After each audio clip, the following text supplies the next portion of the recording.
¿Qué onda, bandita? Estamos de nuevo con el compi Raúl. Y vamos a iniciar el acto 4.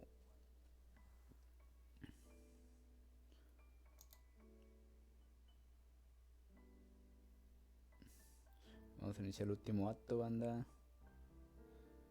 Del arco de Notcry y el cazador.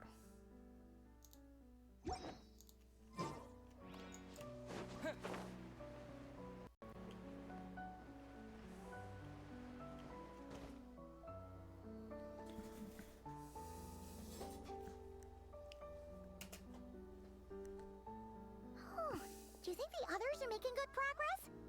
Hope it's all going smoothly. Oh, hey look! They made it back as well! Flint's! Lama! How did it all go? All is well, thank you. Nefer and Yehoda had to stay at the curatorium to wrap things up, so they won't be joining us for now. I ran into Miss Inefa and Miss Aino on the way back. Their work is still in progress, so I suspect they won't be back for a while either. You seem rather cheerful today, Mr. Flint's. I certainly am. I achieved what I set out to do and came away with more than I bargained for. ¿Qué quieres decir? Fighting alone can get quite tedious, but I had the good fortune to run into a pair of brave young warriors. We meet again. How have you been? ¿Albedo? ¿Cuánto tiempo? Albedo! What are you doing here? ¿Cuánto tiempo, Albedo? Thankfully, tracking you down turned out to be a lot simpler than we envisaged. These two courageously lent me a hand while I was fighting the wild hunt. When they told me they were Servarka's colleagues, it all made sense. And given how people of outstanding talent tend to cross paths, it's no wonder you're already acquainted. So, who's your travel buddy, Albedo? Why don't you come and introduce yourself?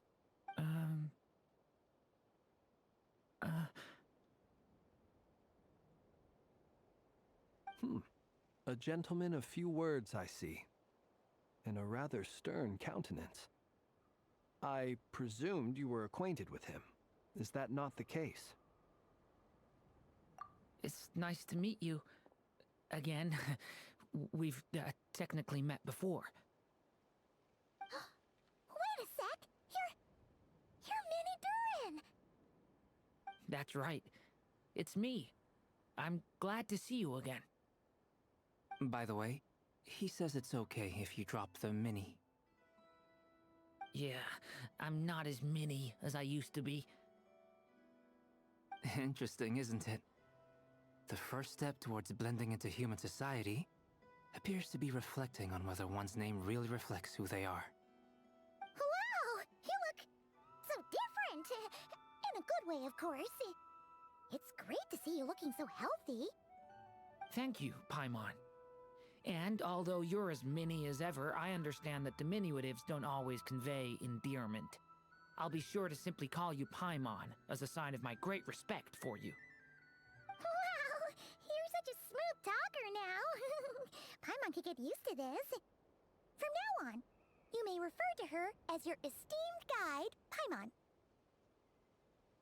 Personally, I think our little Paimon is the perfect size. When people call her Little Paimon, it's just because she's so adorable that they can't help themselves. If that's not a sign of endearment, what is? You're absolutely right, Miss Lauma. My brother still has a long road ahead of him when it comes to understanding human relationships. Anyway, speaking of long journeys, didn't Columbina, leave with you? How come she isn't back yet? She's been catching up with old friends. Wouldn't be surprised if she stopped for a cup of tea or 10 on the way back. Uh-oh. People are talking about me. Hope it's nothing negative.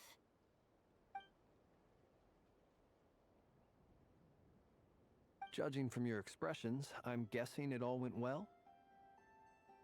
It's getting crowded here. I'll go grab some chairs. No need. This is a job for an alchemist. I'll whip some up momentarily. Thank you for your hospitality, ladies and gentlemen, but I was merely escorting my friends back. I'll be meeting Sandrone shortly, as we still have some things to discuss. It's been a pleasure, everyone. But this is where I'll say goodbye. We really appreciate your help. Oh, come on. Spare the formalities. I'm just glad I could help out some true friends. I understand. Well, bye for now, Harlequino.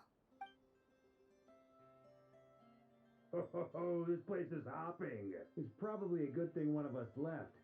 Otherwise, we might not fit all these people in. Are you saying we're about to run out of chairs? As a matter of fact, I am. Come on in and see for yourself.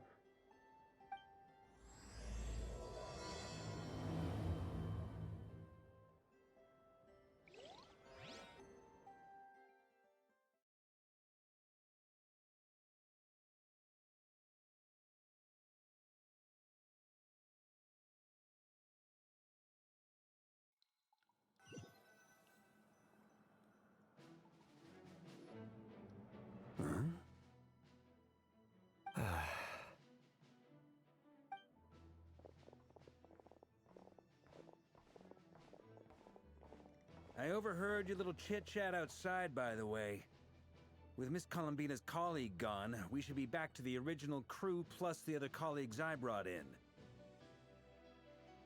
Though, it looks like we have another new face. Someone else managed to rope in a colleague too?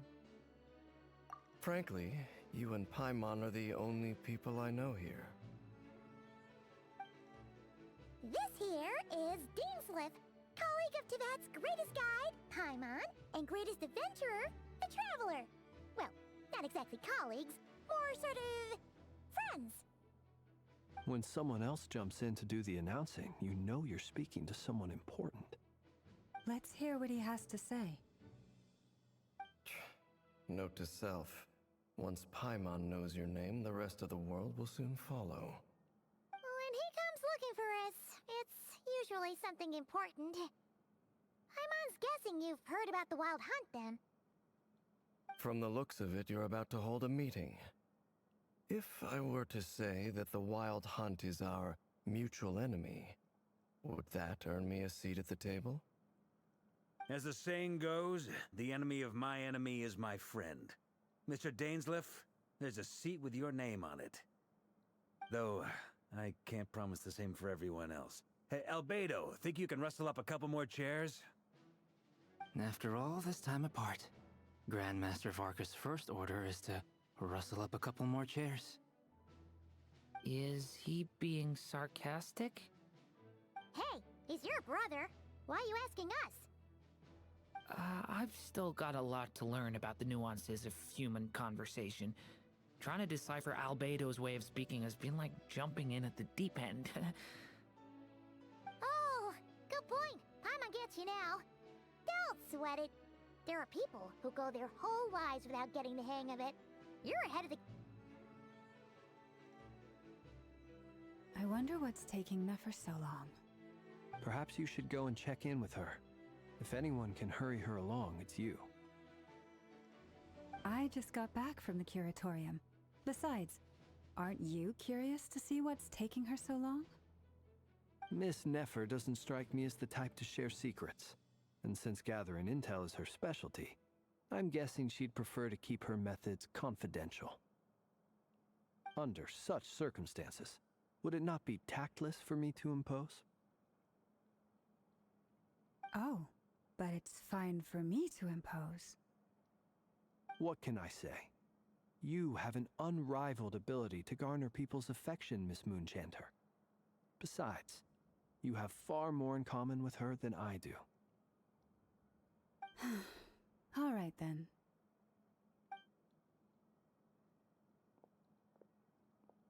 Impressive. She barely fought back at all. I admire your powers of persuasion, my friend. As I'm sure Miss Lauma will realize soon enough, The trick in life is to always pitch in with other people's responsibilities so that you can be selective with your own. Another trick is to simply hide in the background. Spoken like a true sage. Anyway, looks like we've got some time to kill before the meeting. Let's take a little breather, folks. And feel free to chat amongst yourselves. We'll get down to business once the other two arrive.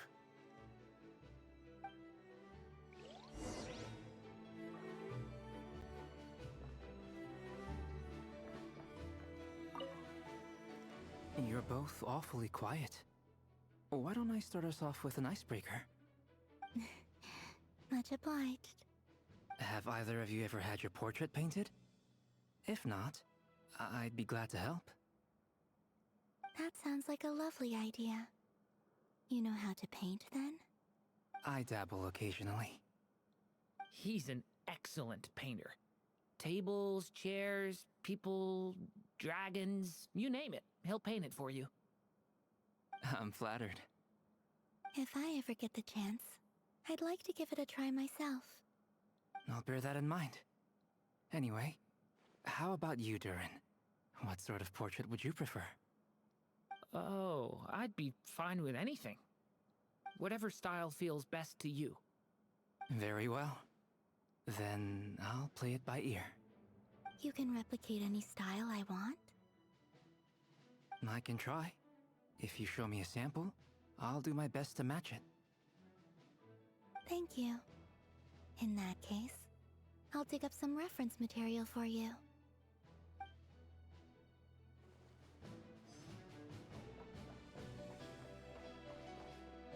Is there something you'd like to say to me? Yeah!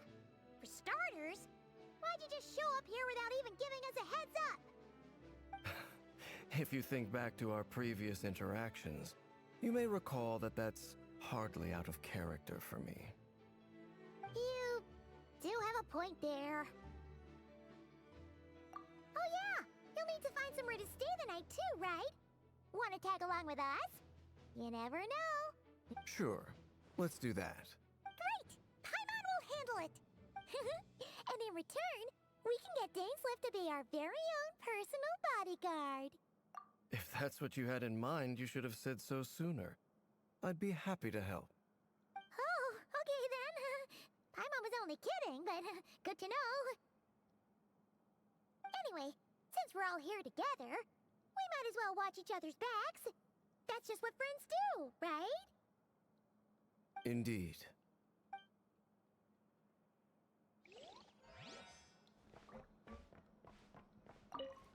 Truth be told, I can't remember the last time I was in a meeting with so many people.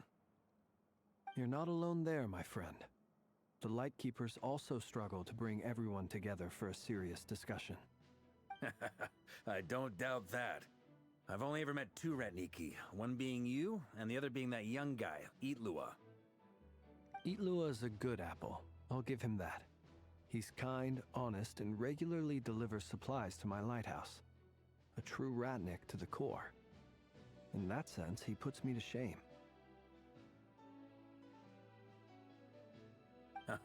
So you're what? A fake Ratnik? That's what it sounds like you're saying.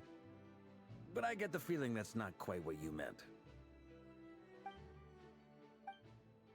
Come on, why the awkward silence? Sorry. I'm not even gonna bother trying to hide it. You've known all along, haven't you, my friend?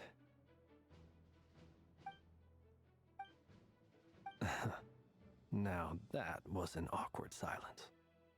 Let's just keep this between ourselves. Probably best if Itlua doesn't know, huh? That goes without saying. Gotta be careful what you share with youngsters, after all. Anyone else in the know? Let me guess. The Traveler and Paimon?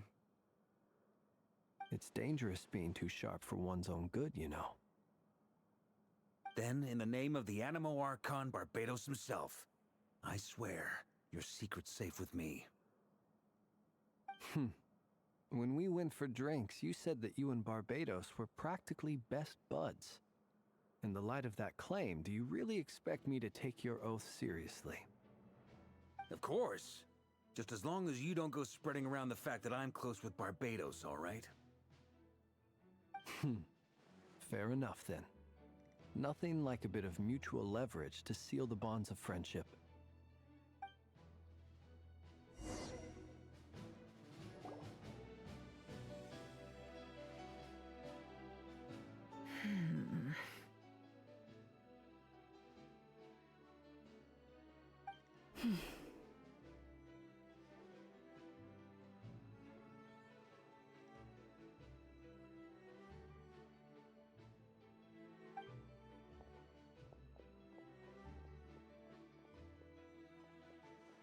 Ah, Miss Nefer. You made it after all. But what about Yehoda? I'm here to give you an update on how things are going on our end. Once this is over, I'll be heading straight back to continue my work. I left Yehoda back at the curatorium to watch over things while I'm gone. Huh. So much for just this once. Shh! Not so loud! We're on a roll here! What if she remembers and suddenly decides to back out?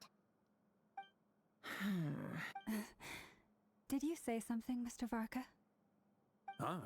I didn't say anything. Right, Flints? Must have been a frog.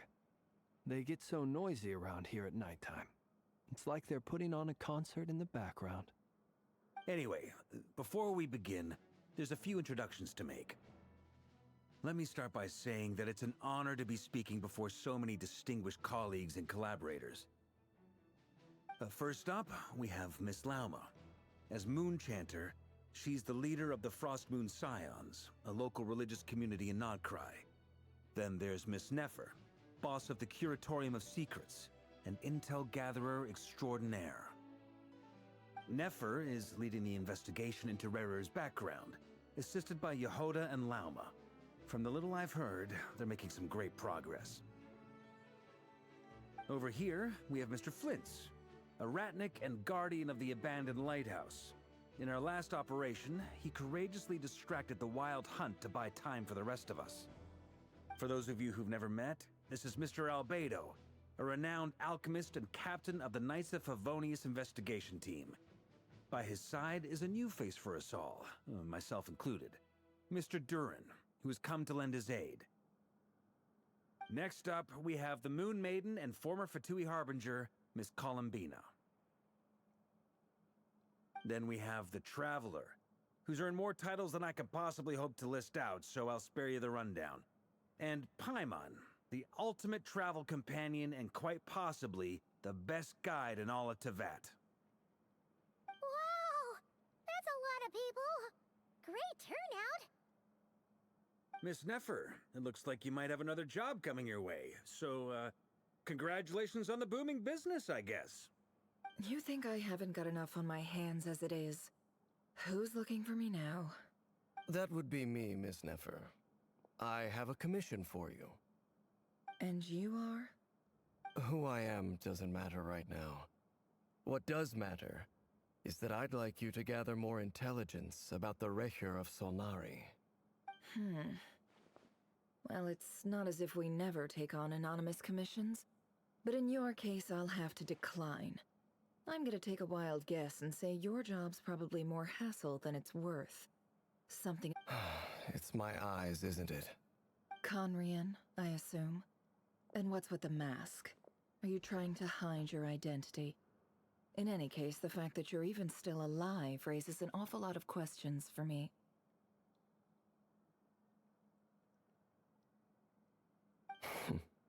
My name is Dainsleif. And yes, I am from Khaenri'ah. As I'm sure you're aware, the Rerir of Solnari's real name is Rerir. He was once an acquaintance of mine. Really? Then you must have been quite an influential figure yourself. You flatter me, but none of that matters anymore. My point was simply to clarify why I have asked Miss Nefer to investigate Rerir's background. So you're both from Khaenri'ah, and it sounds like you used to be friends? What am I missing here? Surely you already know how he became one of the five sinners. I'll tell you everything I know. The history of Khaenri'ah, the names and identities of the five sinners. I remember it all like it was yesterday. I have never spoken openly of this before, but the truth was exactly as people say. The five sinners were each driven by their own desires, and it was by playing upon these that the Abyss tempted them to their fall, tearing Khaenri'ah apart in the process. The visionary, Vedifenir, who wished to foretell the future. The wise, Haroptatir, who sought limitless knowledge. Gold, Rhindaughter, who desired to create life. The foul, Surtologi, who pursued supreme strength. And last, but not least, Rerir of Solnari, Rerir, Ravager of the Moon. Of the five, Rerir is the only one who remains a mystery to me. He never harbored grand ambitions, so what changed in the space of a single night? How did he come to fall like the others? In other words, you're saying that his change came as a shock to you, and you have no idea what actually happened? That's right. You mentioned how the Abyss tempted them, which led to their fall. But what did that look like in practice? And what other context can you give me about the events of that time? The more detail you can give me, the better. Strangely, now that it comes to it, I hardly know where to begin. The fateful night took place during the era of the Eclipse Dynasty. One day, my elder brother, the visionary, Vedifenir, was summoned to the palace by the Vinster King, only for the king to gouge out his eyes and cast him into the dungeons. When I came to hear of this, my fury knew no bounds. I gathered together every ally I thought I had, and together, we set a night to storm the palace and free Ved. Centuries on, the memories of that night still haunt me, like a never-ending nightmare. We broke through the palace gates, just like we had planned, each striking towards our separate targets. But then, I was betrayed. Even Vedifenir, the very person I had come to rescue, abandoned me and partook of the Abyss's power. So, it's personal after all. Then tell me, Mr. Dainsleif, what price are you willing to pay? You, of all people, must know that nothing comes for free. I cannot say what price would be worthy of such a commission. But know this. Rerir was not always a madman.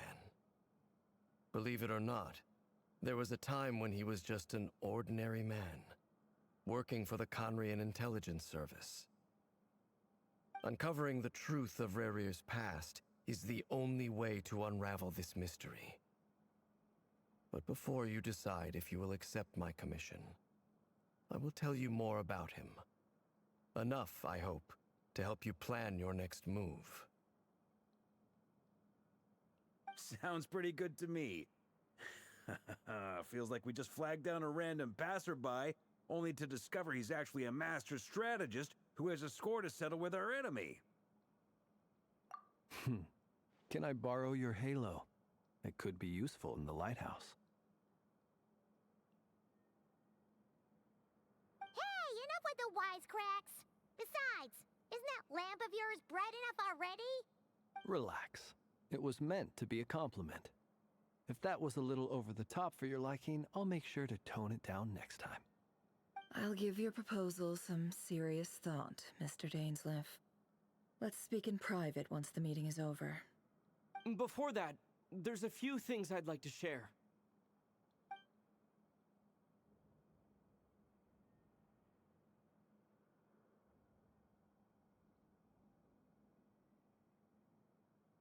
Now that we've united the hearts of the three moons, your power should be greatly enhanced.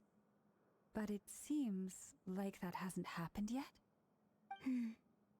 I believe it will take a little longer. You've done so much for me, so I want to be completely honest with you all. Even though I'm doing a lot better now, the truth is, my recovery will likely be an ongoing process. From the moment I was born, my power has been slowly ebbing away. And that is because Tevat has never accepted me. Even with the moons united as one, it seems my rejection cannot be undone. So far, I have yet to find a solution.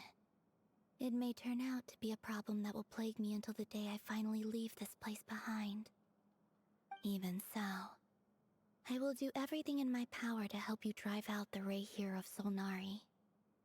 As Arlecchino put it, this is not about chasing the spoils of victory. It's just a gesture of heartfelt gratitude. Kutar. Defeating the Rerir of Solnari will be no easy task. While my strength slowly recovers, we'll also need to gather more intel. Naturally. We should take all the help we can get if we hope to defeat him. We've considered several viable plans now, but our choice hinges on the answers to a few key questions. Is it even possible to kill Rerir? What experiences shaped the person or monster he became?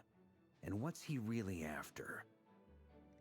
Given Albedo's expertise in alchemy, I think we should leave him to try and answer the first of these questions. Understood. As for the other two, I'm afraid we'll have to count on you again, Miss Nefer.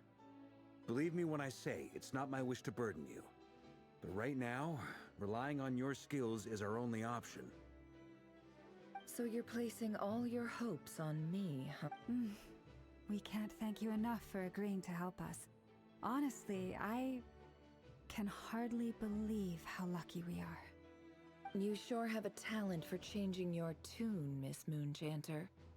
Timid like Yehoda one moment, then flinches insincere flattery the next. Ladies, please. I must object to your portrayal of me. That's all. I almost don't want to leave this room.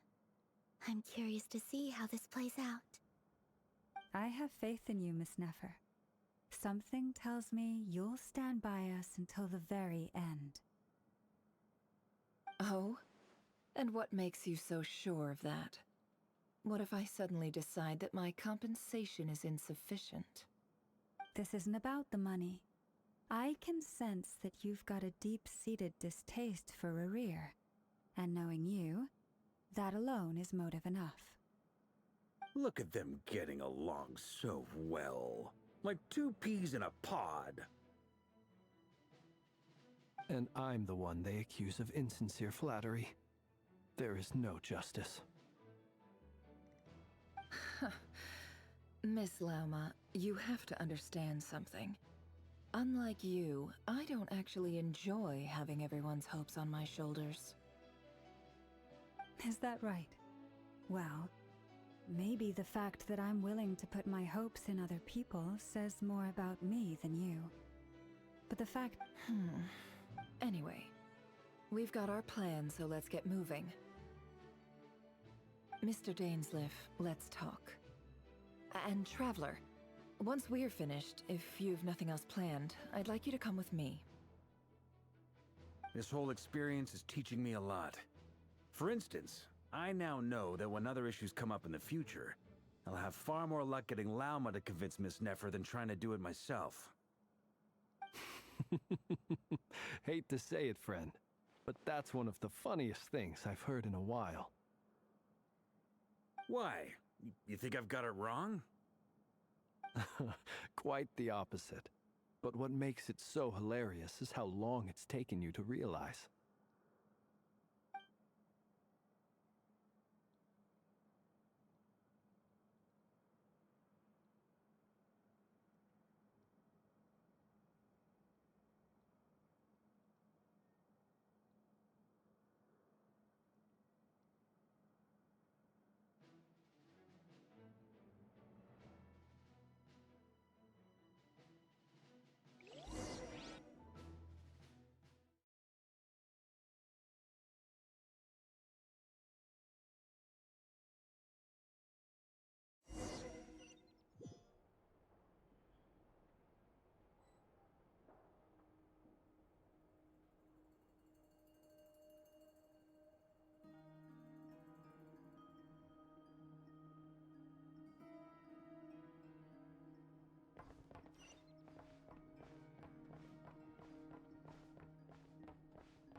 Thank you for waiting.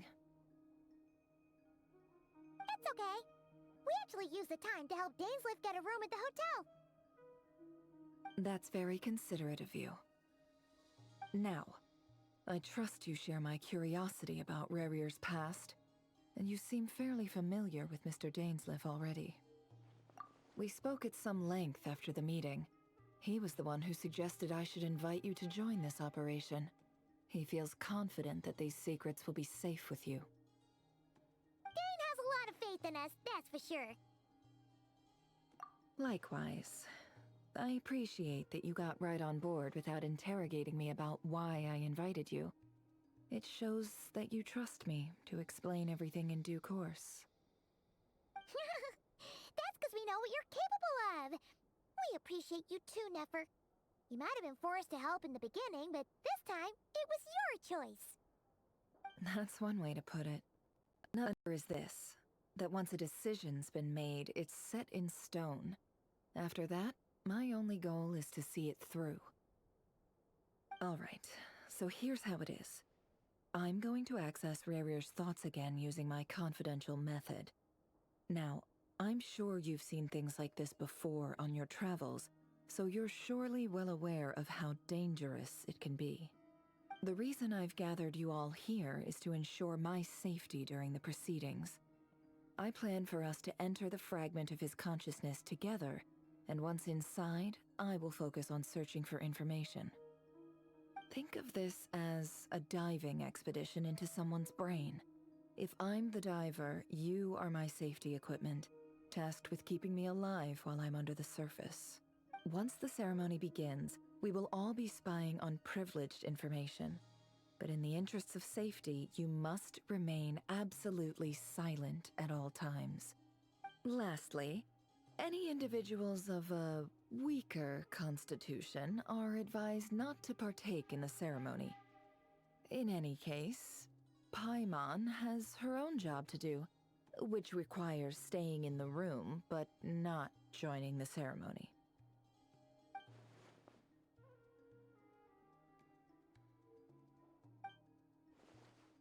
Well, good luck, everyone. Sounds like all Paimon can do is cross her fingers and root for you guys. There's a little more to it than that. I was being serious when I said you have a job to do. While the rest of us are inside Rerir's mind, it's imperative that we have a team member on the outside. In the event that something goes wrong, you will be our first responder. I don't anticipate any issues, but the extra level of safety will be greatly appreciated. I second that. This is a dangerous operation here, and you're our whole rescue team. That's pretty much the most important job in the crew. So, Paimon's like the lifeguard? Yeah, that makes sense. All right. Good. Please, take a seat. We'll get started momentarily.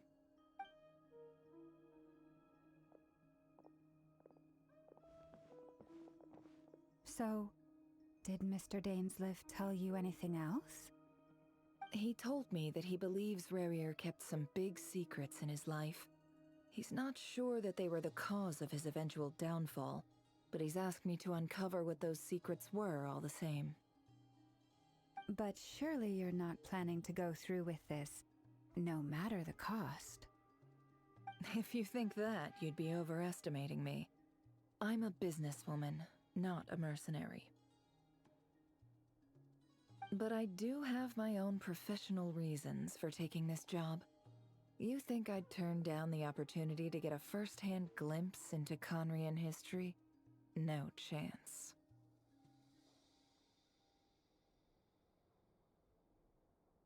Well, as long as you don't let morbid curiosity get in the way of safety concerns, we're good. We'll do whatever we can to help you. You're such a killjoy.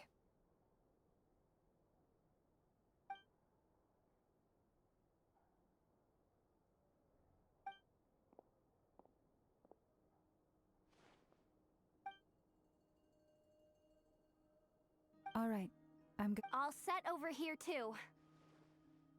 Promise, Paimon? I'll be extra careful. All right. Let your whole body relax. Close your eyes.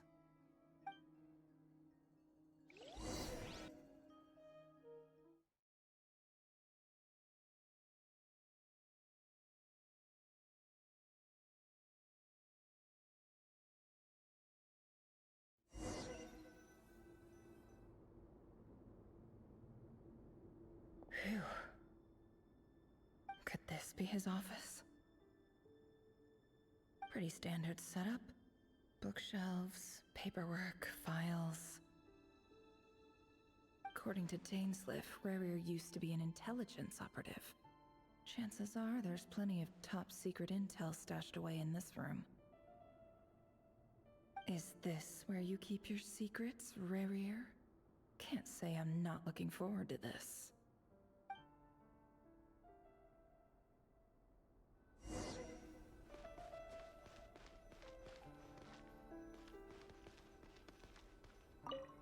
He looks even gloomier than last time. I wonder what's changed.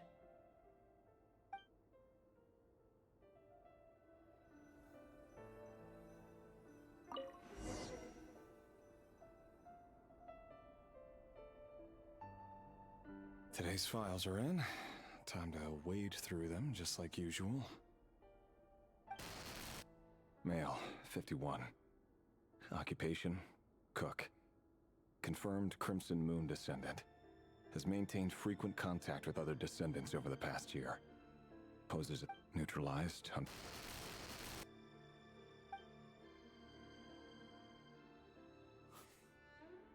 This one should be archived under purged targets.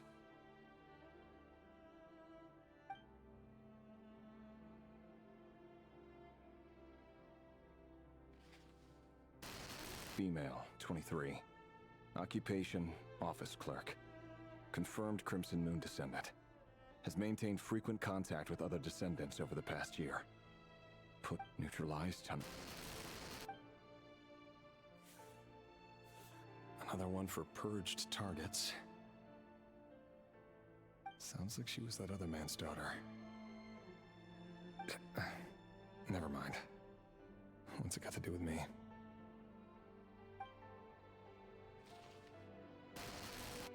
Male, 40. Occupation, teacher. Confirmed Crimson Moon descendant. Has been observed making contact with other descendants during the past year. Poses a threat to the dynasty. Neutralized on...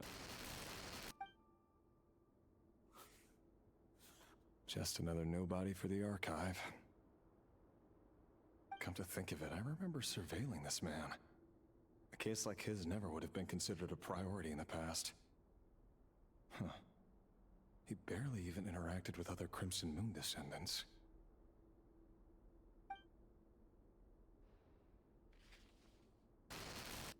Female, 16. Occupation, none. Orphan and confirmed Crimson Moon descendant. Has been observed making contact with other descendants during the past year. Poses a threat to the dynasty. Neutralized on...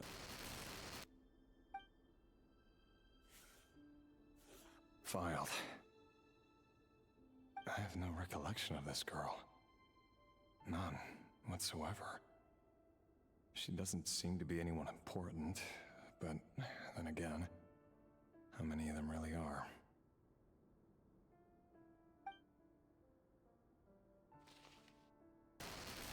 Female, 13. Occupation, none. Orphan and confirmed Crimson Moon descendant. Has been observed making contact with other descendants during the past year. Poses a threat to the dynasty. Neutralized on... Filed.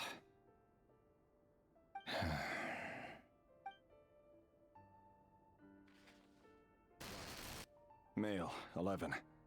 Occupation, none. Orphan and confirmed Crimson Moon descendant. Has not been observed making any contact with other descendants during the past year. Poses a threat to the dynasty. Neutralized on...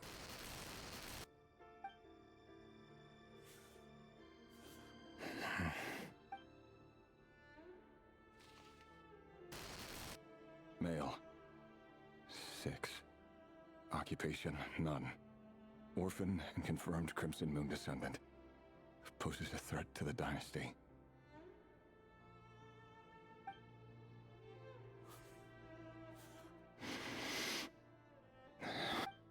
It's funny, isn't it? Your job is becoming both harder and easier at the same time, depending on how you look at it. Sooner or later, the Crimson Moon descendants will be completely wiped out. But as their numbers dwindle, they become harder and harder to track down. That's not how it is. Fortunately, however, most of the able-bodied adults have already been taken care of. The remaining weaklings will be increasingly easy to deal with. No! No. My job is to ensure the survival of the Eclipse Dynasty. And the only way to do that is by eliminating any and all potential threats. It's a perfectly legitimate line of work. Every single one of my colleagues can attest to my fairness. And if my friends were aware of the facts, I know they'd back me up too. Assuming, of course, that they were aware of all the facts.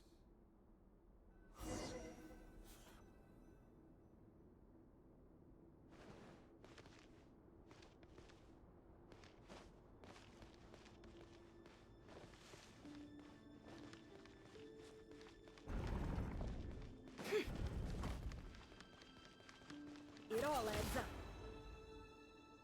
Mr. Vedifalnir? It's been quite some time since we last met.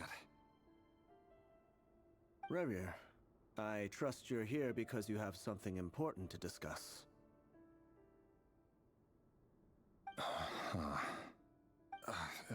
Forgive me. I wasn't tuning out, it's just, I noticed you didn't even phrase that as a question. Tell me, does someone in your position ever feel the need to ask questions at all? It is indeed within my power to foresee certain things. Things like your arrival. I was just thinking. It won't be long before I'll be inviting both you and Dane to my wedding. That isn't a lie, but nor is it a fact as such. It's a wish, isn't it?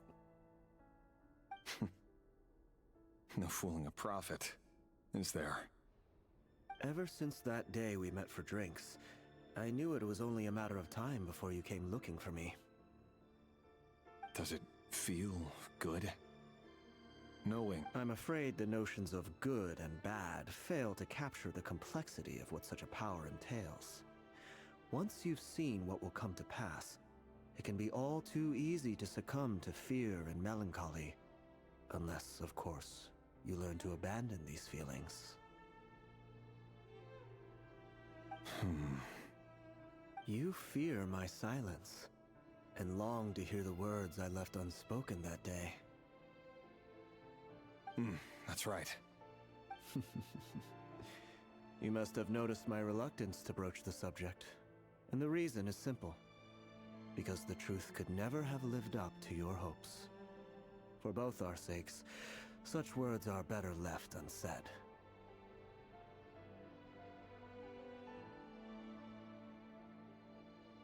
The burden of prophecy was never meant for your shoulders. So who exactly do you deem worthy to hear your prophecies? None but our exalted king? Or rather, our king as he once was. You're closer to his majesty than I am. You must know better than anyone how much he's changed. You say that as though it is to my benefit. Yet precisely because of that, I dare not speak rashly. A king can turn out to be the most virtuous of rulers, or a tyrant more terrible than the most vicious of dragons. You are so wise and far-sighted, yet still you would have me live in fear of the unknown? You make a fair point. Especially given my silence alone was all it took to send you spiraling downwards. Very well then. Let me offer you some advice. And I say this not as a prophet or a visionary, but simply as the brother of your friend. For many reasons, there is very little chance of your marriage ending in happiness. If happiness is what you seek, you should find another fiancé.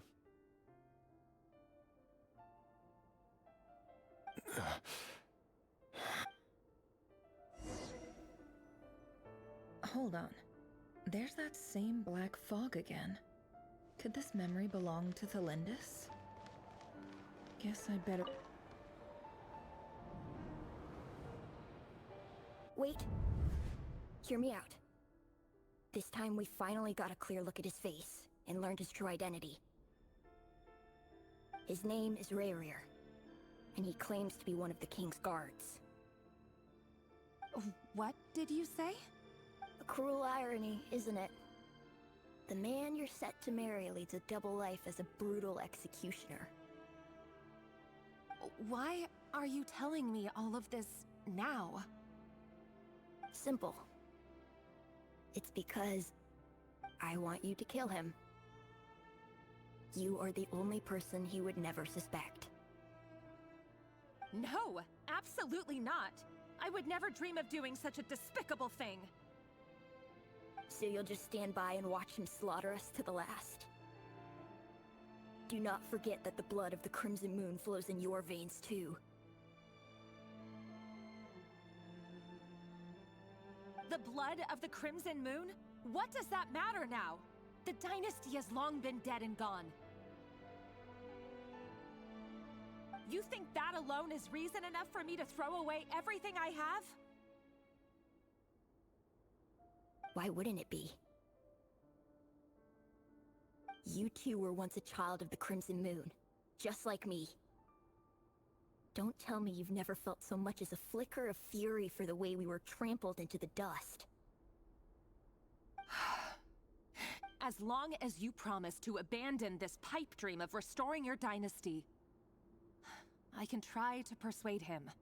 Or have him persuade the Vinster King. Persuade the Vinster King?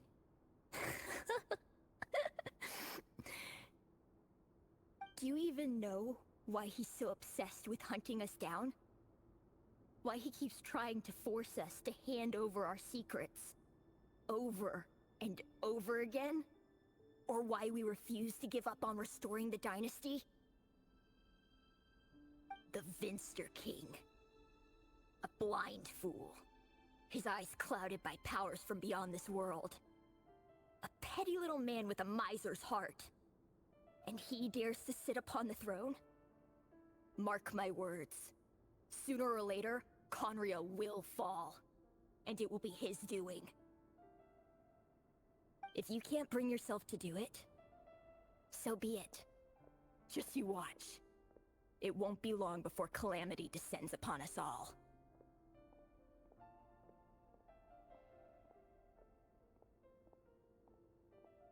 The Rerir of Solnari.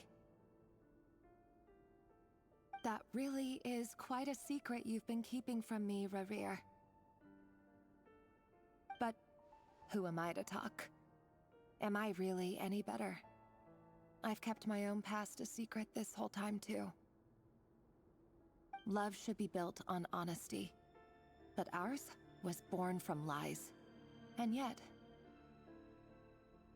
is it really so wrong to hide things that would only make life harder? If we don't cover up the parts that no one else should see, how can we go on pretending to be normal? Vedifulnir must have known all this. And that's why he made his prophecy. In the end, nothing stays hidden forever. But I won't just sit by and watch this disaster unfold. I'll do everything in my power to protect what I cannot afford to lose. No matter who I have to face.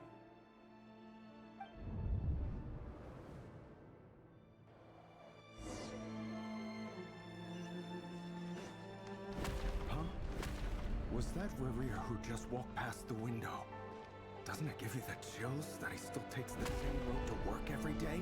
As if nothing ever happened. Those people at the deli. Enough already. They're clearly pretty taken by their own disguises, so just smile and play along. Pull the rug from under beasts like that, and you risk having your throat torn out. Deli? Oh. They're talking about those people from the opposition. Right. I'd almost forgotten they used to run a deli. People of no consequence always vanish so easily. And no one even remembers them. But surely you can see he's not the man he pretends to be. So many have died already, and they say that the king's madness grows with each passing day. We're not going to survive this, are we? But why does it have to be this way? Do we really deserve to die just because of the blood that runs through our veins? Felindis, are you even listening? Sorry, Freether. My mind was off wandering. I heard you, though. You're talking about what Rerir said. He's just following the king's orders. He's a secret agent, and it's his job to hunt down rebels and dissidents. By the time you first met him, he'd already taken lives. Maybe he was using you from the very beginning. No. Rerir has no idea I have anything to do with the Crimson Moon. My family are only distant relatives of the main lineage, and besides, my eyes are perfectly ordinary. Truth be told, apart from my teacher, pretty much no one knows I have any connection to any of it. It's been a long time since my family severed ties. But as Orlog said, who could possibly talk sense into that raving lunatic of a king? No one.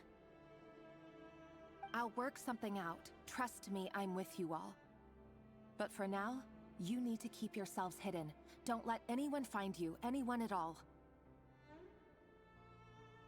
Don't forget that Rerir is an Eclipse operative. You need to be extra careful when he's around.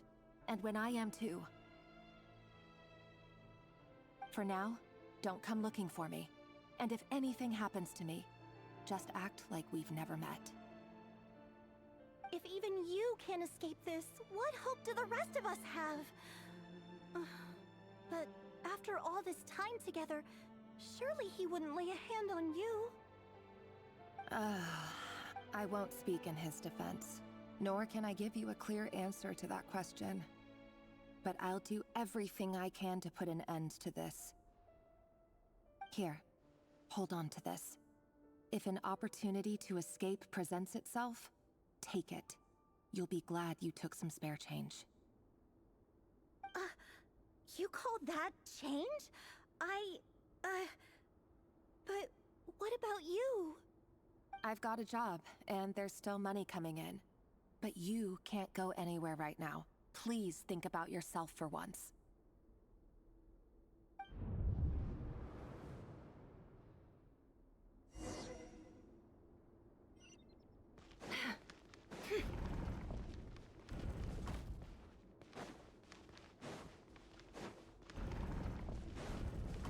Another day, another round of assassination training. Training ground is just beyond this hidden passageway. When you kill a person, doesn't it bother you when you end up covered in their blood? Why would it? Aren't we all just walking blood bags? But not everyone is accustomed to hunting down others like prey. You've been a hunter for so long now, you seem to have forgotten that most people don't just go around killing one another. Leave me alone. Make sure you have a firm grip on the handle, then choose your angle well. Keep your movements light and brisk, and the prey won't sense a thing. I doubt that. I'll bet no one's ever died a quiet death at your hands. my work clean. No traces.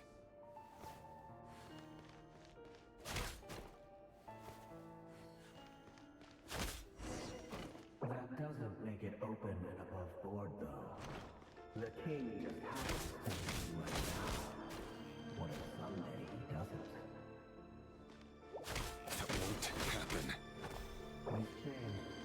Ever since he fell under the spell of that power. In the beginning, he only had to take out a handful of the guilty. But now... The ones I've dealt with have always been guilty. And I've carried out my work flawlessly.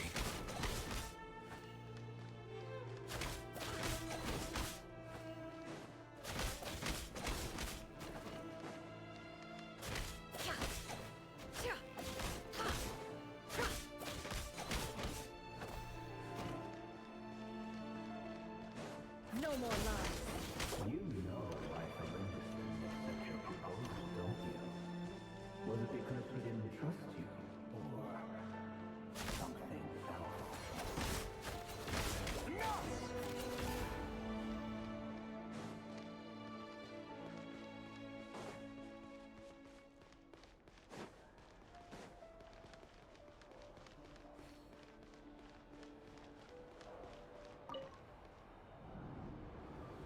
Delindis, do you still remember Orlog? Orlog. The boy who was pretending to sell flowers. You spoke for quite a while, didn't you? Yes, we did. What about him? He was arrested 2 days ago. Chances... I just don't get it! After everything he's done, why do you still stand by him? Or does it mean nothing to you that people keep dying? No, that's not... Just hear me out. I need to go now, Thelindis. They're looking for us. You take care too. If you ever need a place to hide, come find us.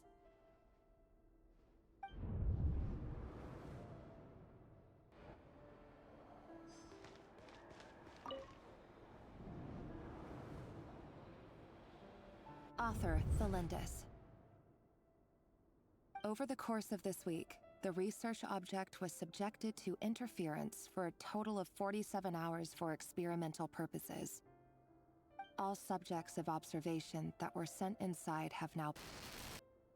The situation within is proving more problematic than anticipated.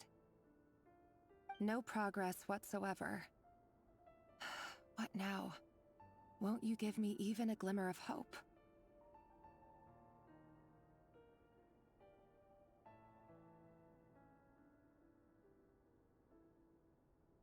Things are getting worse by the day. I have to find a way or we'll all be in danger. But... if all this research comes to nothing, what then? Sooner or later, it'll be my neck on the line. But could he really bring himself to kill me? No. Surely he wouldn't have the heart.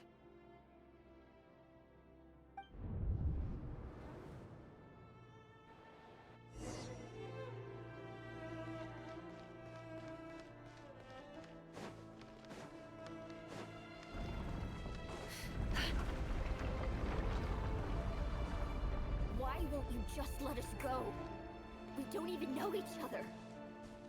All we want is to live ordinary, peaceful lives. You want... to live?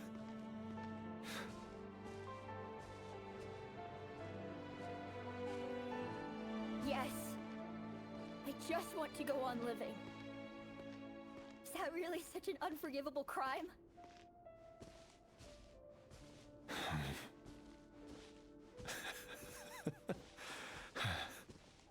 You want to go on living. I want to keep living too. To keep living forever. That's why I have no choice but to continue on the path I'm on. If only some savior would suddenly swoop down and change the way the world is. Too bad that's not going to happen. Imagine that.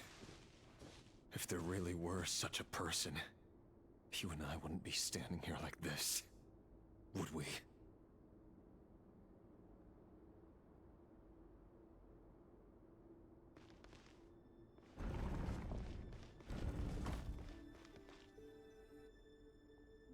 Today's files are in.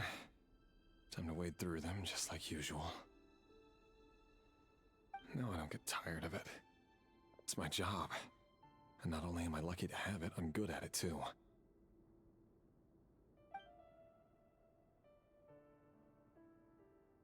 Huh. Wait. Thalindis?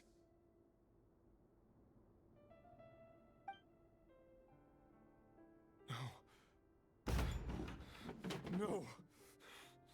No! Why? But you bear no mark of the Crimson Moon. How could you possibly have anything to do with them? It cannot be! A diluted bloodline. Carefully concealed.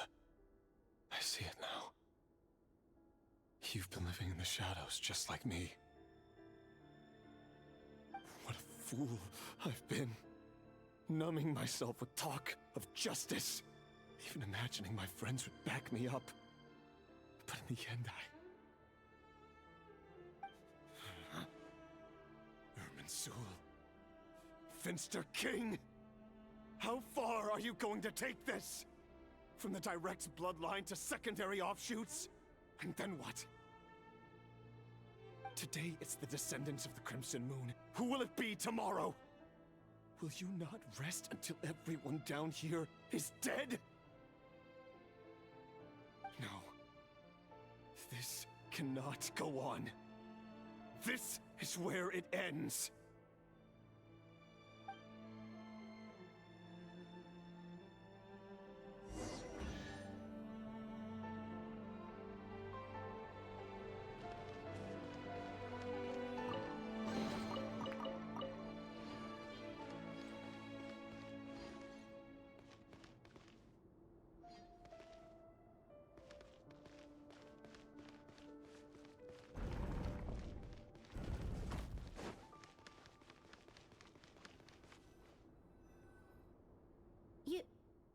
You're really letting me go?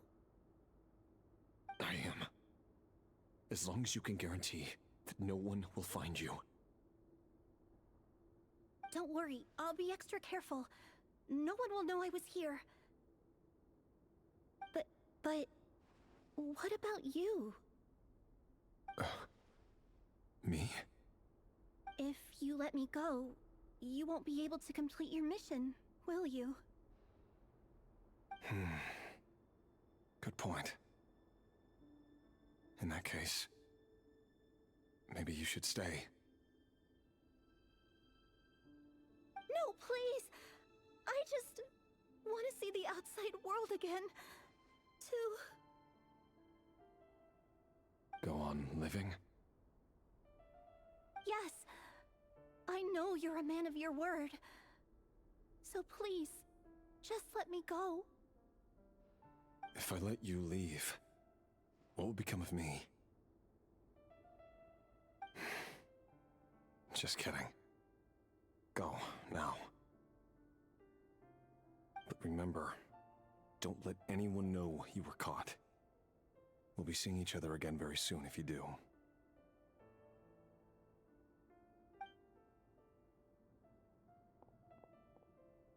Even shadows in the dark must live by a code.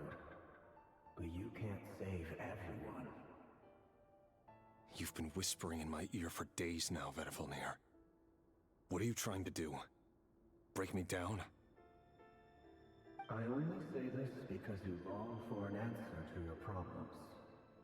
Let her go, Rerir, or you risk losing everything. I will not abandon Thalindis. Then you'll need a little more vigilance and a lot more power. The world is changing, Rerir. Keep your eyes peeled for your moment of opportunity. voice used to be so unclear. But now I know exactly whose it is. It's Vedalfnir. He won't tell me how to actually resolve any of this, but he keeps trying to manipulate me like a puppet. What's his game here? Tell me then. What will this moment of opportunity look like? And no answer. He's like a ghost. Always disturbing me when I'm on edge, but never answering when I need him most. So, the Eclipse Dynasty was purging, well, massacring the descendants of the Crimson Moon. And it seems like it was all connected to the Vinster King's research. The King's obsession with abyssal power left the future of Khaenri'ah hanging in the balance. No wonder every aspect of Rerir's life was so unstable.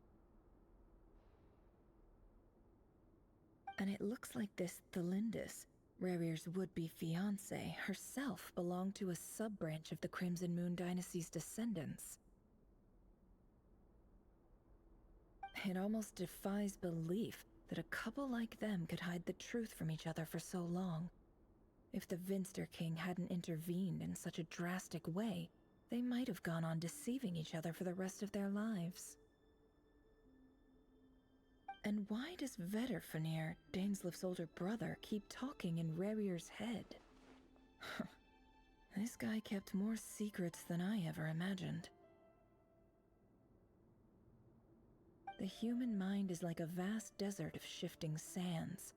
When you follow the flow of someone's memories, you only ever see the parts they're willing to let surface. Time for something a bit more creative. We've been inside Rerir's mind this whole time, building up a picture of his psyche. There's already enough clues on the board to start reading between the lines and mapping out the rest. Now, we can finally begin to put the pieces together.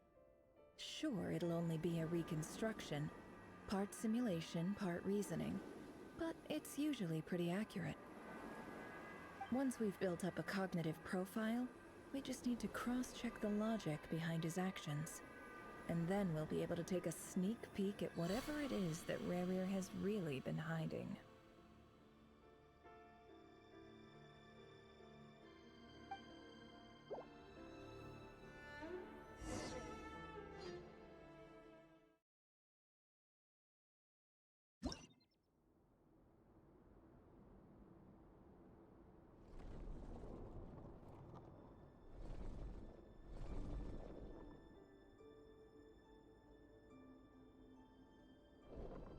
Rerir, are you there?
Hey, Rerir! Come out, it's urgent! Dane? What's wrong? Quick, come with me. I'll explain everything once we've met up with the others. Okay. I'll come. But the Lindis is still over at the Universitas. I'll need to leave her a note. All right then, but make it quick. I've never seen Dane so worked up before. Whatever this is, it must be big trouble.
Well, this is a nice change, meeting you all at this hour. When men and women of ambition can speak face to face in broad daylight. Don't be ridiculous. We do not fear the day. You might ask your blade that same question. I'm told it prefers the cover of darkness. The word on the street is that Sertologi only strikes when he has an unfair advantage. But that is patently false. I see you're missing an arm and a leg. Surely only a fair fight could explain that. If this is your way of offering me replacement limbs... Oh, we can certainly discuss that. With bioalchemy, anything is possible. Assuming I have your full support in my research. Robtatir, what brings you here? Why, Dainsleif, of course. He invited me. Please, cast aside your apprehensions, Miss Rhindaughter. Whatever the rumors may say, I am but a humble servant of the king, and I can assure you he affords me no greater convenience than he does you. Well, the Universitas Magistrorum won't stop fawning over you, so at least some of the rumors must be true. You're clearly doing well for yourself, so drop the humble servant act. You're president of the Universitas Magistrorum, the chief royal mage known as the Wise by royal appointment, and by far the most favored among the 4 pillars of Khaenri'ah. Vice President Veit doesn't even try to hide his envy when he sees you.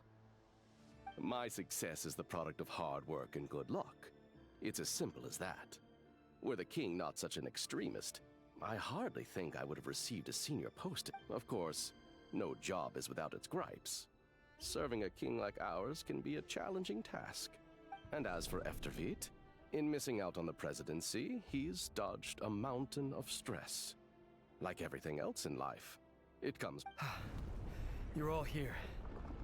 I apologize for the short notice, but it was an emergency.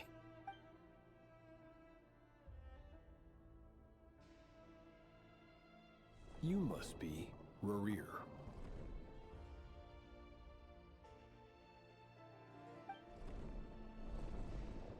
Mr. Sertologi. Yes, I handled your case file during your sentencing. Nothing personal, of course. I'm pleasantly surprised that you remember me. You're clearly a person of substance if you've been invited here. But Dainsleif, you'd better have a very good reason for convening this little gathering. It's my brother, Vedofenir. After he spoke at the court this morning, the king was so infuriated by his words that he had him blinded in both eyes and thrown in prison. Vedofenir in prison? Strange. I thought the king trusted him and Horoptatir more than anyone else in the world. Does this mean the king's circle of trust just got even smaller? It has nothing to do with trust. It's about what the king wants, which is as clear as day to anyone paying attention. I simply appease him, because it's in the best interests of the Universitas Magistrorum. And also because you're slimy. Vedofenir, perhaps less so. But still, a visionless visionary? It rather inclines me to think that qualifications are not what get you ahead in Khaenri'ah. Do you honestly think this is an important discussion to be having right now? Dane, what are you planning to do? Rescue Vedofenir, I assume. Correct. It will mean storming the palace by force. Tonight. I need all of you on my side. That's far too dangerous. And don't forget, Dainsleif, you're captain of the Royal Guard. You swore an oath to the throne. Hmm? You've been planning this for a while, haven't you? I have no desire to commit treason. But whatever critique the king may have of Vedofenir, disfiguring your most loyal subject for putting the best interests of his court and nation first, this is not the conduct of a wise ruler. My blade will force the king to see the error of his ways. So, Vedofenir's prophecy enraged the king. I'm sure it wasn't what he wanted to hear, but if he won't take counsel even from the visionary, the extent of his majesty's madness is now all too clear. question is, how does a man like me get out of this situation unscathed? You have noble ambitions, Dane. But I'm afraid they don't do much for a guy like me. I'm not interested in saving the world. All I want is a letter of pardon. A letter of pardon? For whom? Thelindis? The chances of the Vinster King issuing a pardon for anyone connected to the Crimson Moon seem vanishingly slim.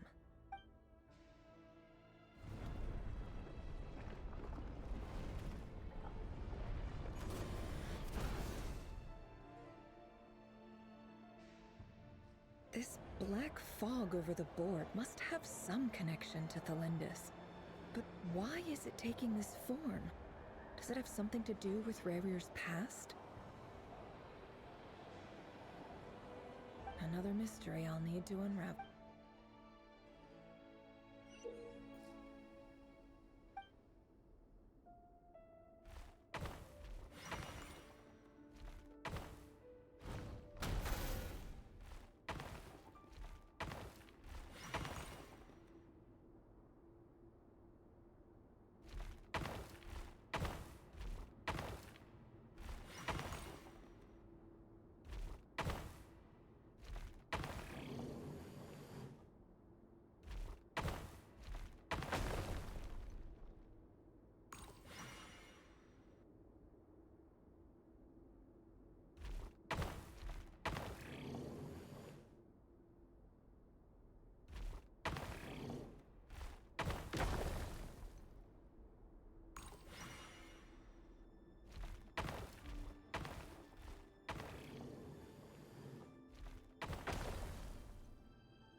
Author Thelindis. Over the course of this week, the research object was subjected to interference for a total of 60 hours for experimental purposes. Research dating back to the Crimson Moon Dynasty has established 2 points regarding Moon Marrow.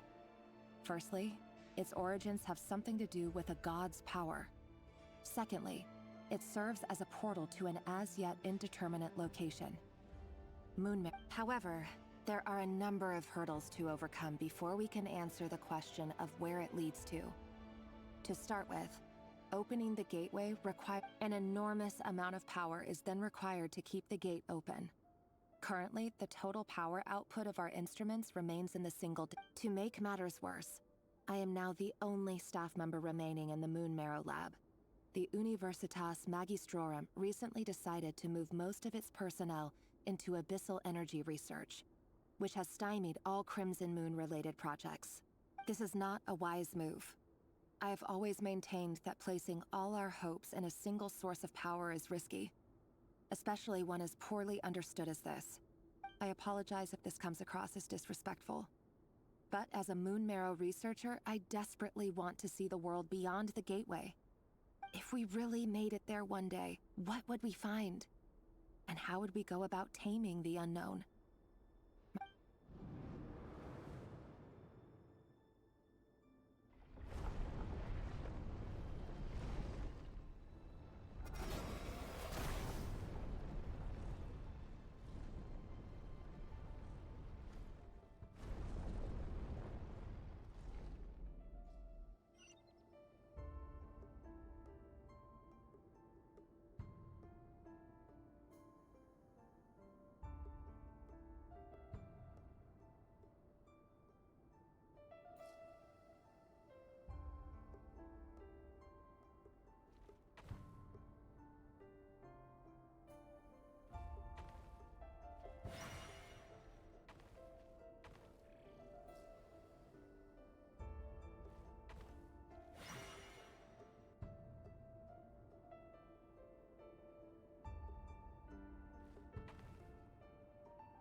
This is for you. I heard you're gonna leave the city with your parents. The Lindis, did you hear about what happened? I've heard nothing. Rerir got back very late last Friday, and he was acting a little unusual, but he slept pretty well, so I'm guessing whatever he did was a good deed. You never saw him, and I don't know what he did. And this conversation never happened. You understand? What if he finds out that you pried into his secrets? Don't be silly. I don't know what secrets he does or doesn't have. All I know is he's just a normal guy who happens to run. Are you scared of him? I don't know. The Rerir I know doesn't match the person you all describe. Logically, I should be scared of him. And yet, I don't want to lose him. But enough about that. You should get going, and be careful with the package I gave you. What's in it? A piece of the moon. All you need to know is that as long as you keep it safe, then in the future, everyone will be able to see a red moon. A red moon? You mean our moon? That's right. Our moon. Promise me you'll look after it. I promise, the Lindis. The Crimson Moon bloodline will never die out. Its light, the color of blood, will become like a fire that flows in our veins. No matter how long it takes.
Hurry, everyone, and stick to the plan. Sir Dainsleif, what are you? Is this treason? You know what happens to those who betray the throne. Please, don't do— It is the king himself who has betrayed the throne. He has betrayed all of Khaenri'ah. If you have any love left for justice in your heart, you should join me. It's showtime.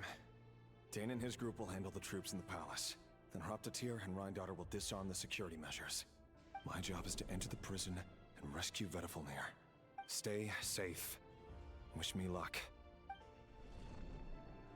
Look after my brother. Draw your blade. It is time for justice to prevail.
This place is filthy.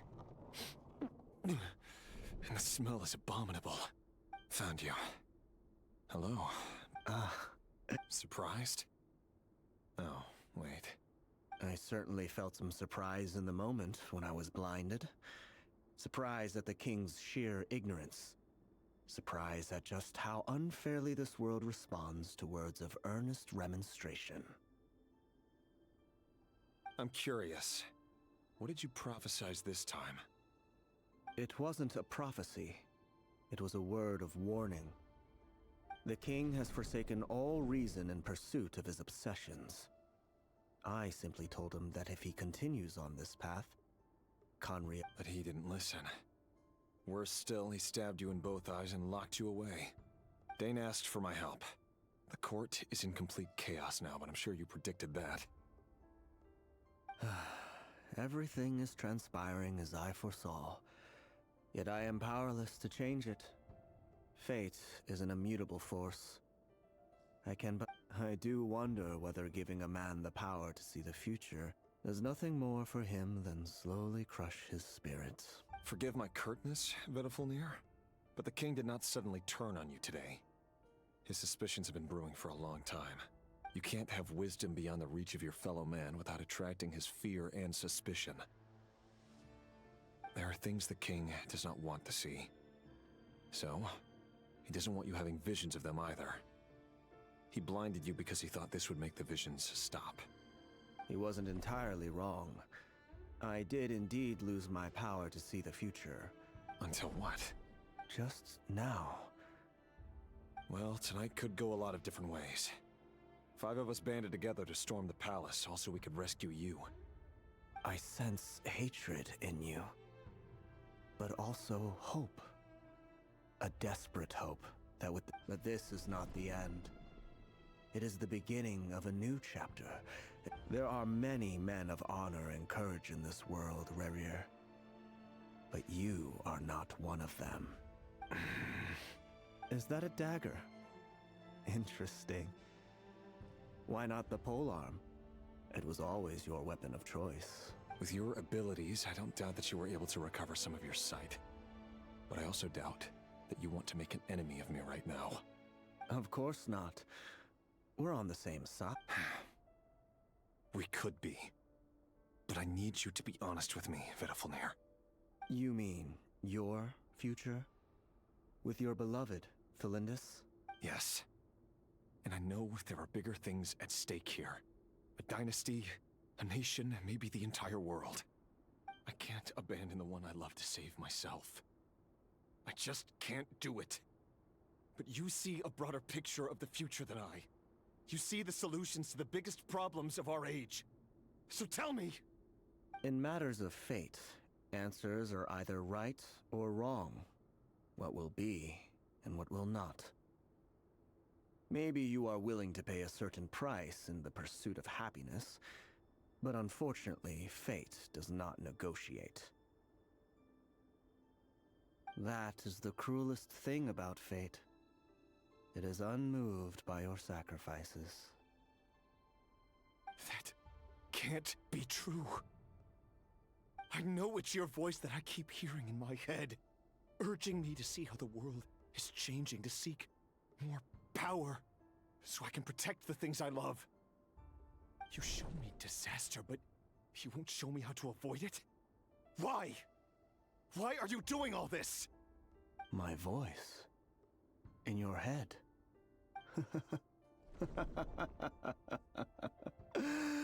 So, you hear it too? The voice that steals your mind, gains your trust, and drives you crazy. It turns out that we are not so different, you and I.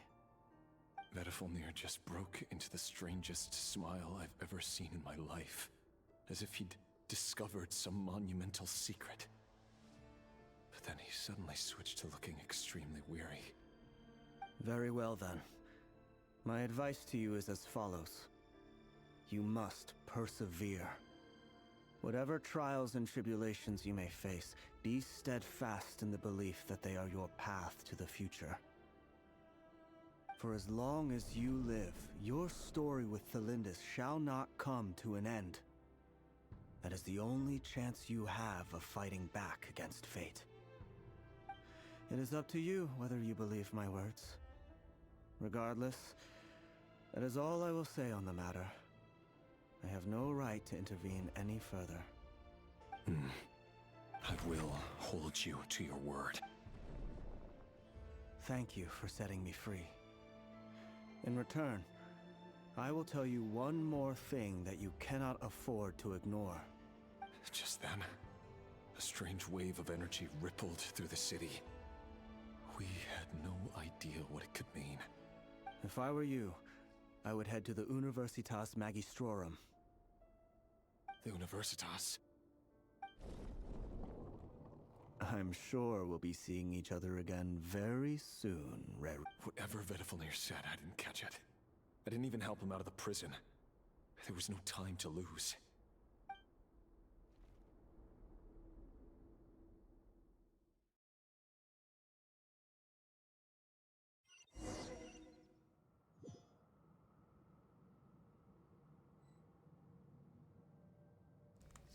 Ah, la madre, hasta que terminó la pinche misión.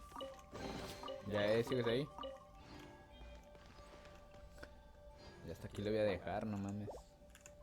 Estás sobre de modo especial de la trama. Si abandonas ahora tendrás que repetir contenido para poder te aseguro que quieres ahondar. A la madre. ¿Neta? ¿Voy a tener que repetir todo? Ah, no mames. ¿Hasta dónde tendría que repetir todo esto?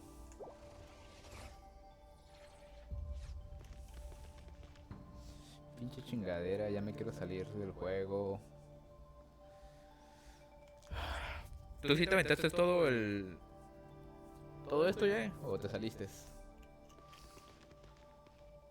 Ya, es que dice esta madre que no estás en el modo especial de la trama. Si abandonas ahora tendrás que repetir contenido para poder...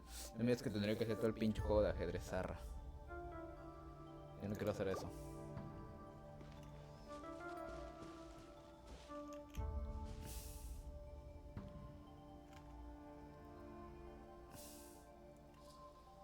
Puta madre, tú no puedo salir, me voy a tener que esperarme para hacer esta cosa.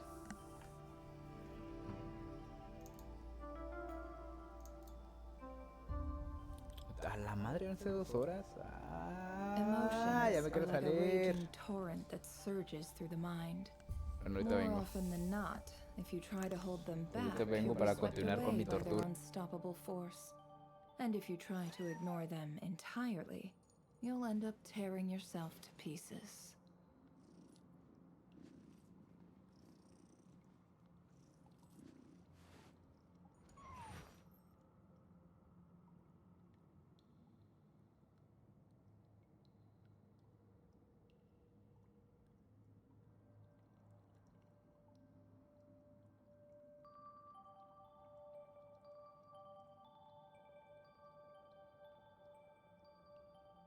Don't trust your eyes uncritically.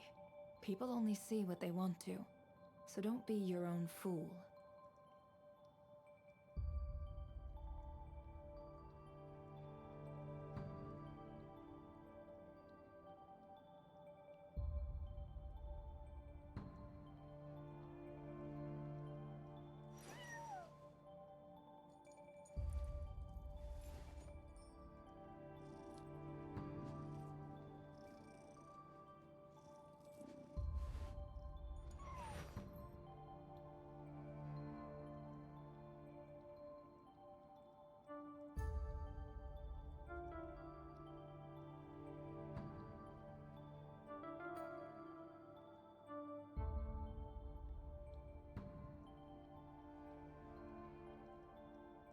Emotions are like a raging torrent that surges through the mind. More often than not, if you try to hold them back, you'll be swept away by their unstoppable force. And if you try to ignore them entirely, you'll end up tearing yourself to pieces.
Why does Ashru sit up on the counter? To welcome our clients, of course. A kitty's gotta earn his kibble somehow.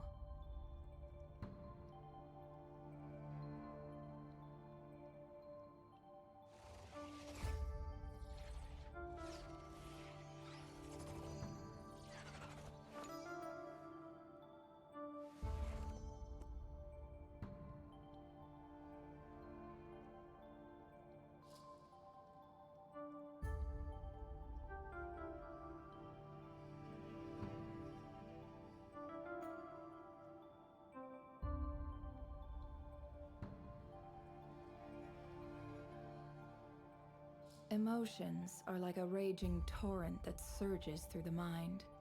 More often than not, if you try to hold them back, you'll be swept away by their unstoppable force. And if you try to ignore them entirely, you'll end up tearing yourself to pieces.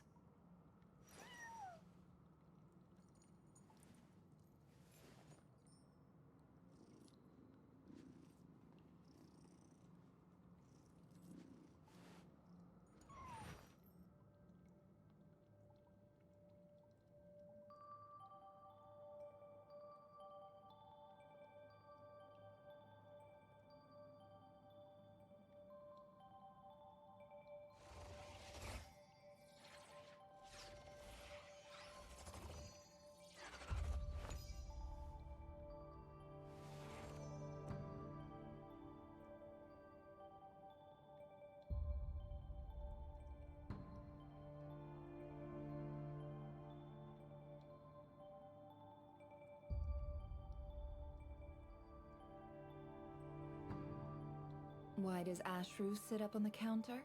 To welcome our clients, of course. A kitty's gotta earn his kibble somehow.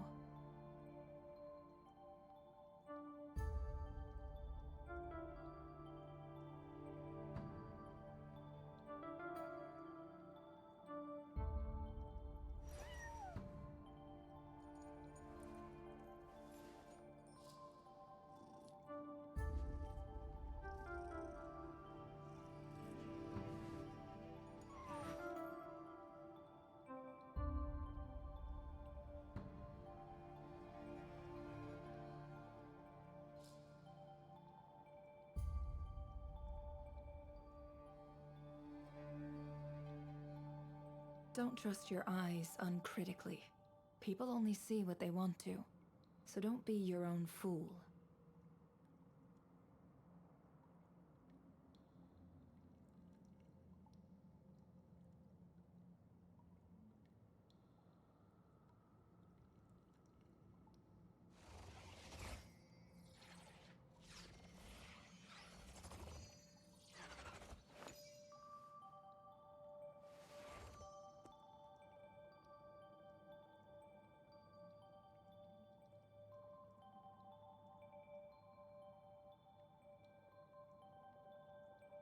Why does Ashru sit up on the counter? To welcome our clients, of course. A kitty's gotta earn his kibble somehow.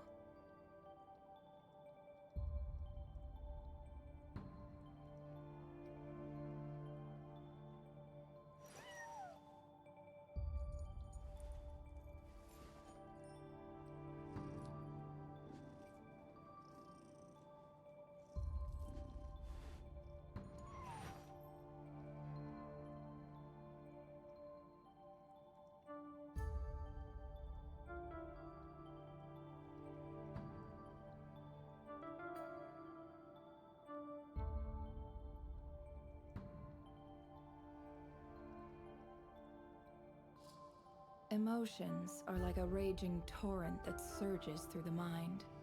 More often than not, if you try to hold them back, you'll be swept away by their unstoppable force. And if you try to ignore them entirely, you'll end up tearing yourself to pieces.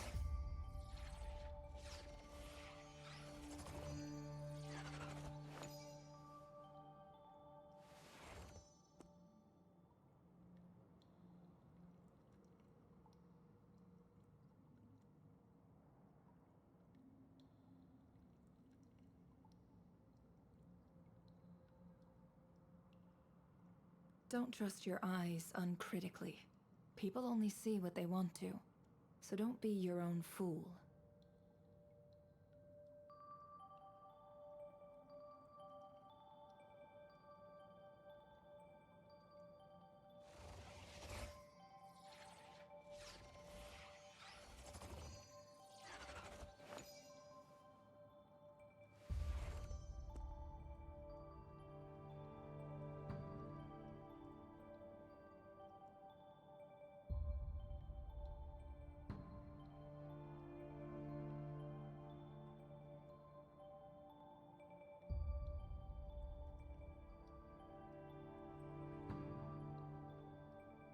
Why does Ashru sit up on the counter?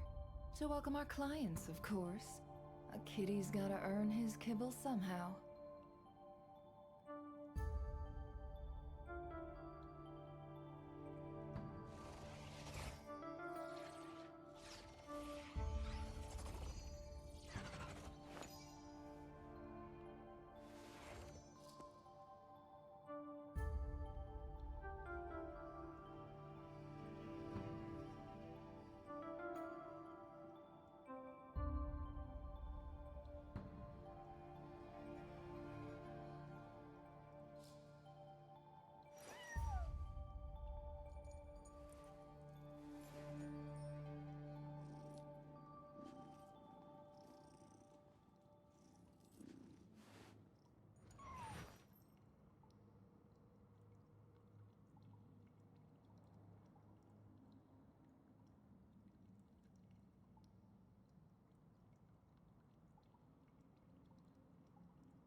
Emotions are like a raging torrent that surges through the mind. More often than not, if you try to hold them back, you'll be swept away by their unstoppable force. And if you try to ignore them entirely, you'll end up tearing yourself to pieces.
Don't trust your eyes uncritically.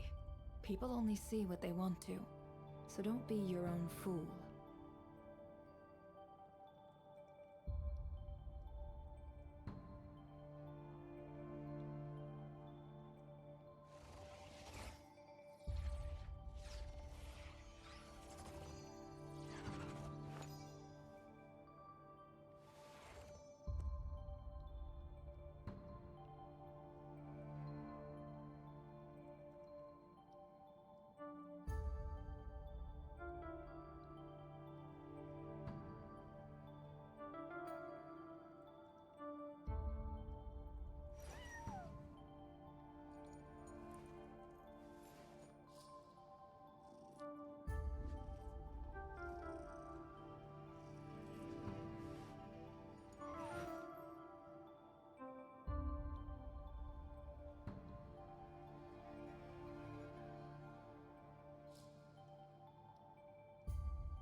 Why does Ashru sit up on the counter? To welcome our clients, of course. A kitty's gotta earn his kibble somehow.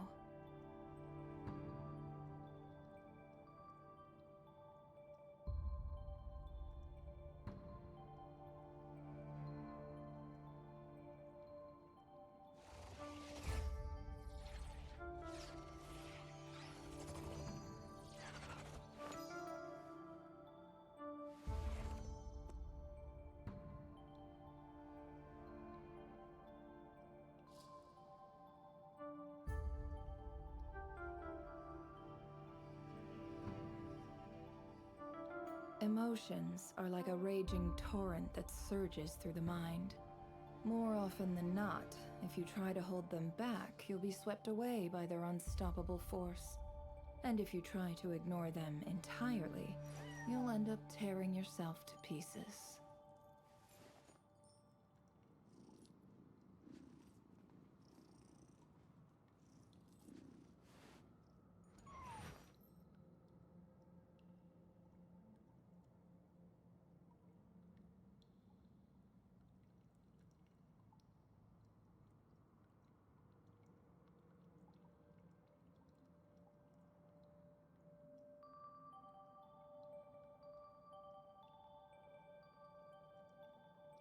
Why does Ashru sit up on the counter? To welcome our clients, of course. A kitty's gotta earn his kibble somehow.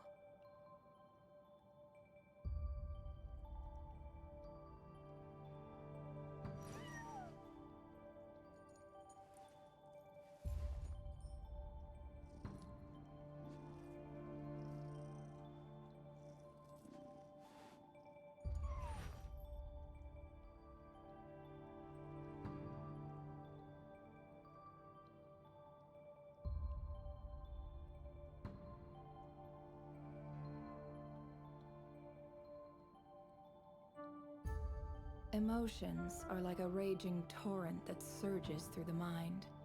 More often than not, if you try to hold them back, you'll be swept away by their unstoppable force.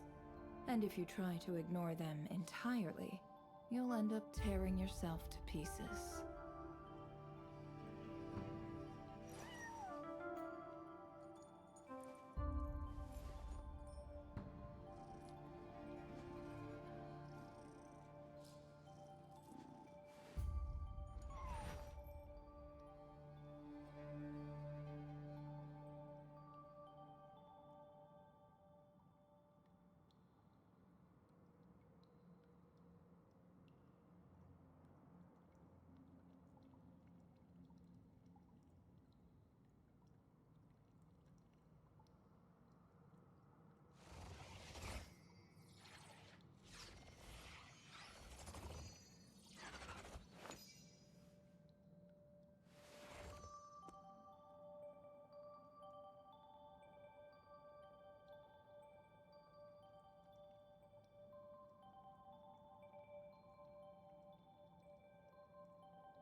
Why does Ashru sit up on the counter?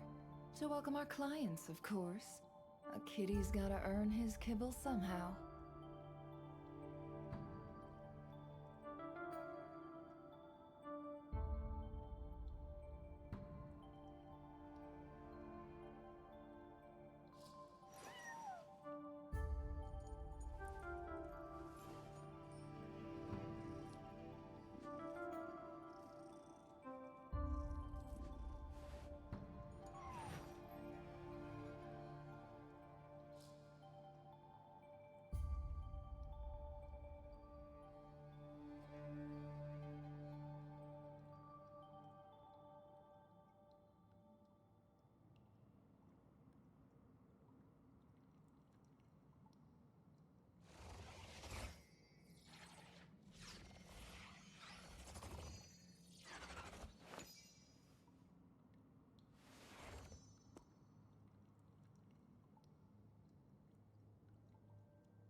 Emotions are like a raging torrent that surges through the mind. More often than not, if you try to hold them back, you'll be swept away by their unstoppable force. And if you try to ignore them entirely, you'll end up tearing yourself to pieces.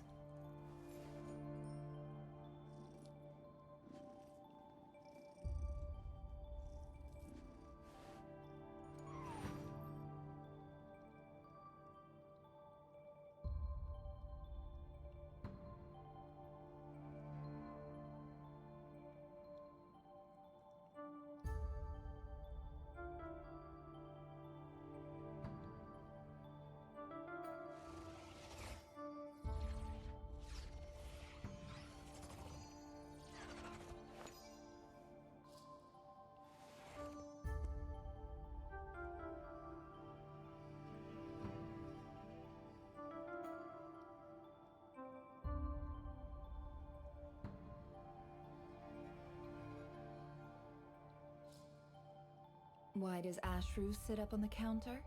To welcome our clients, of course. A kitty's gotta earn his kibble somehow.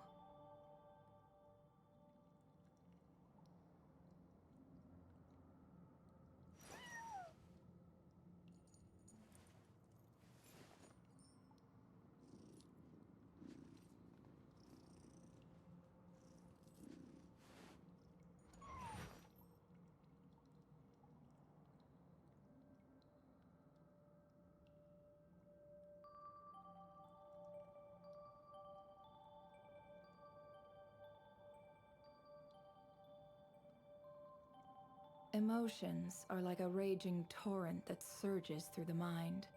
More often than not, if you try to hold them back, you'll be swept away by their unstoppable force. And if you try to ignore them entirely... Monsters? Is this Rhindaughter's doing? Or the Universitas Magistrorum? Out of my way!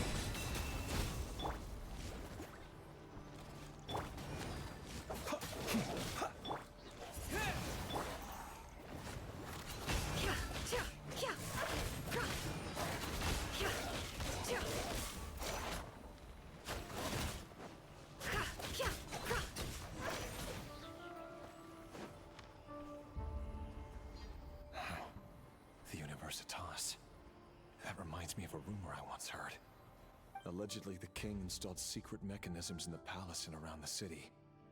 No one knows where they are or what kind of power they hold. But if they were ever going to activate, it would probably be on a night like tonight. Help! Help! Hold on! Don't let them anywhere near you! Save me! I can't! Ah! That sounded like an explosion.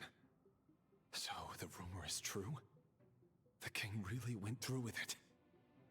What other means does the king have at his disposal? They must run on power from the Abyss. And given it's a major center of Abyss research, anyone over at the Universitas will be in grave danger. I have to hurry!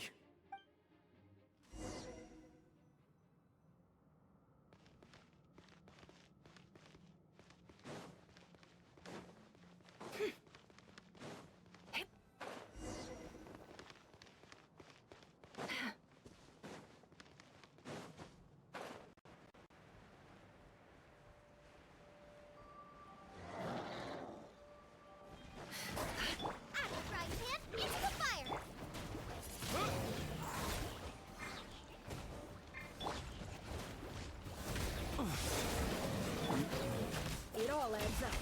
No more lies. The mystery unravels.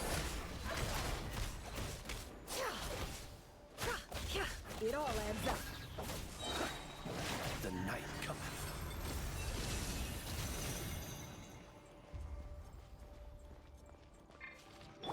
Congratulations!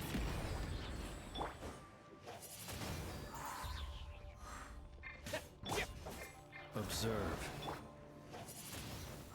With the wind!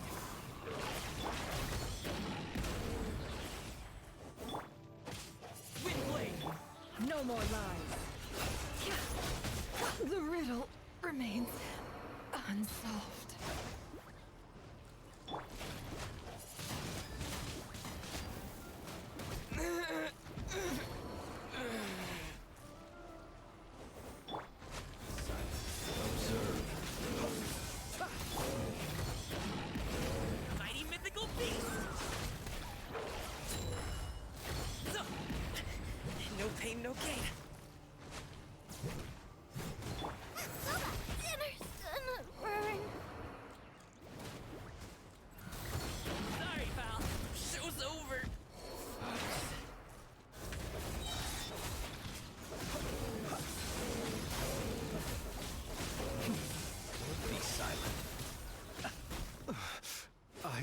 turned as...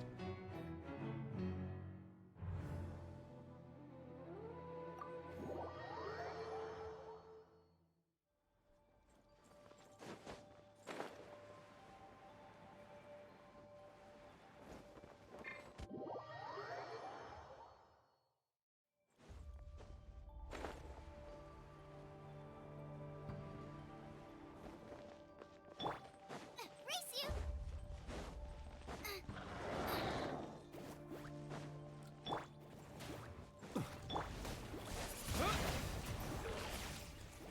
Can't hide the truth. It all adds up. Alley-oop! Nice and spicy! Windblade! Close your eyes. And water!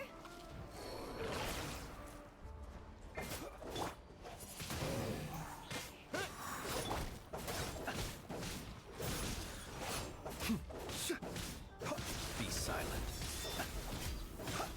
Burn no more.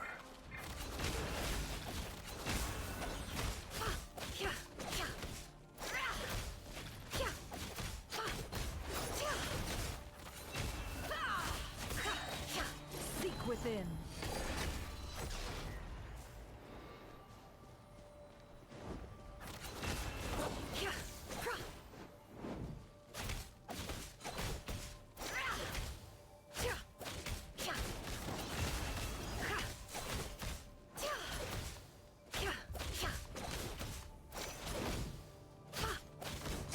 It all adds up.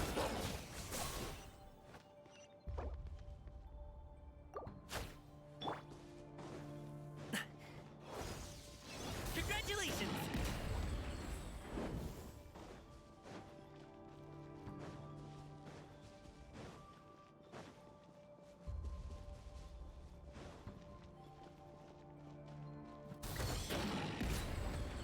No more lies. Can't hide the truth. The sands of time got me.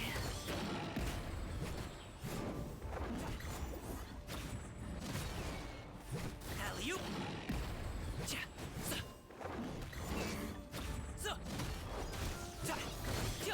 Forget about me.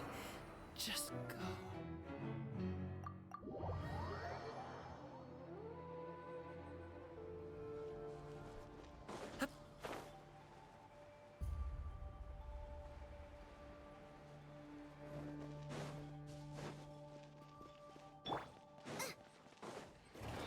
Out of the frying pan, it's Sorry, pal. Close your eyes. Observe.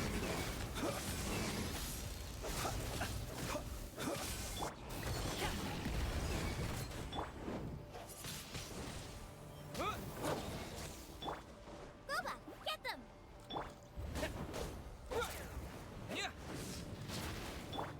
It all adds up. Can't hide the truth.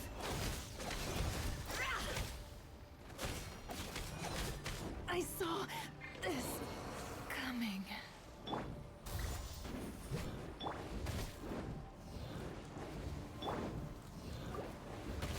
This is not the end. Dinner's gonna burn.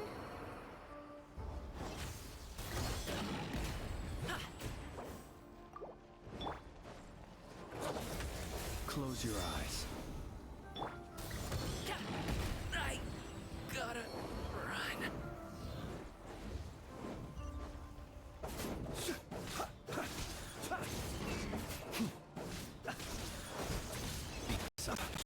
See you at the graveyard.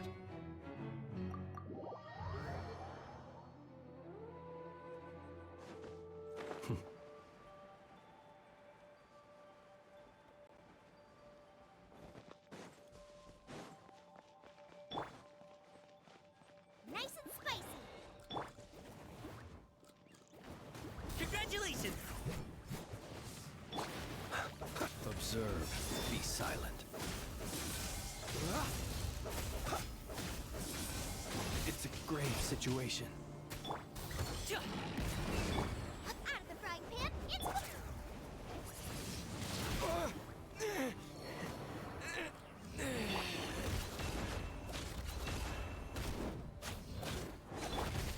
Observe. Close your eyes. Burn. No more. Booba, get them! No! Did I ruin everything?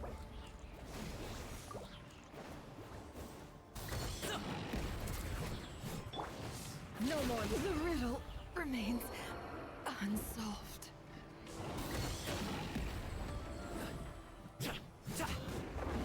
Show's over, folks.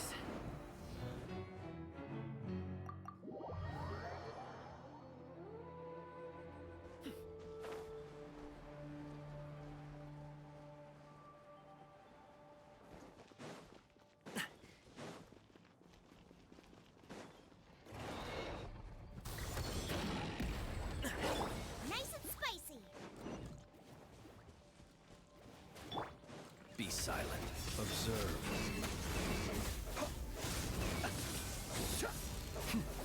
Be silent. Can't hide the truth. It all adds up.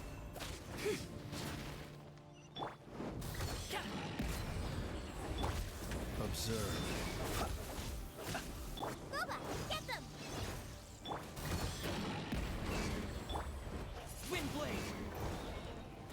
No more lies.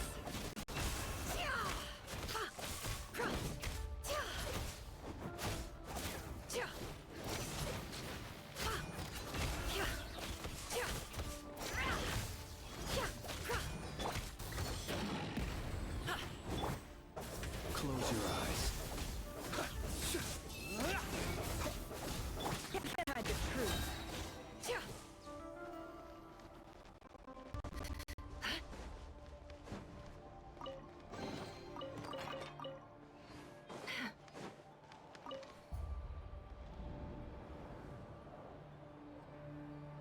Monsters! At the Universitas Magistrorum? Why now? Oh no! They're coming! It's no use. The table won't hold out much longer. Of course. All the lab equipment was upgraded after the inspection last week, but the new weapons haven't been allocated yet. I'm done for. Is anyone there? I need help! Ah! Stay back! Please stay back! Please!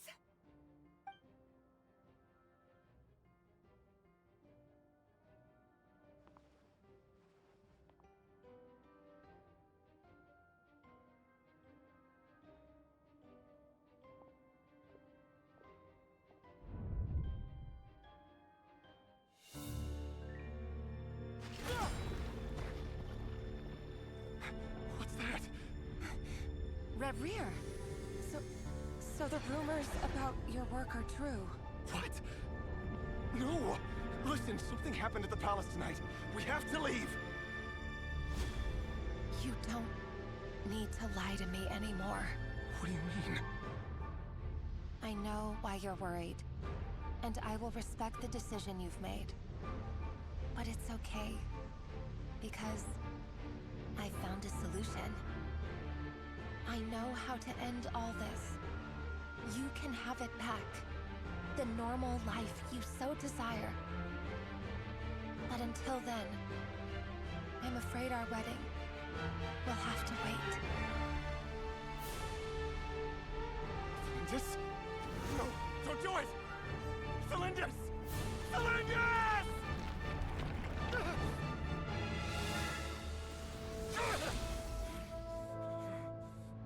I told you, Rerir. Let her go. You will find someone better. No! No, I won't do it! I have to save her! By what means exactly? A lowly pawn. You lack the power and the strength of will.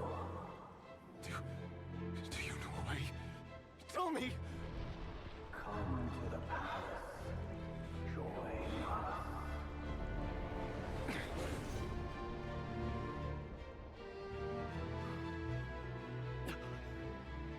Rerir, thank goodness we... Step forth and take your share. You made it.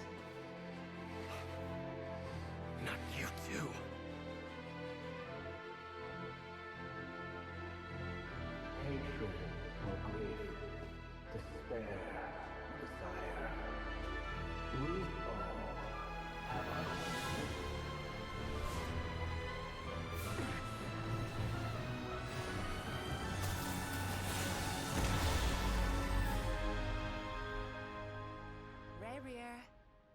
Rerir. Lindis. Were you daydreaming?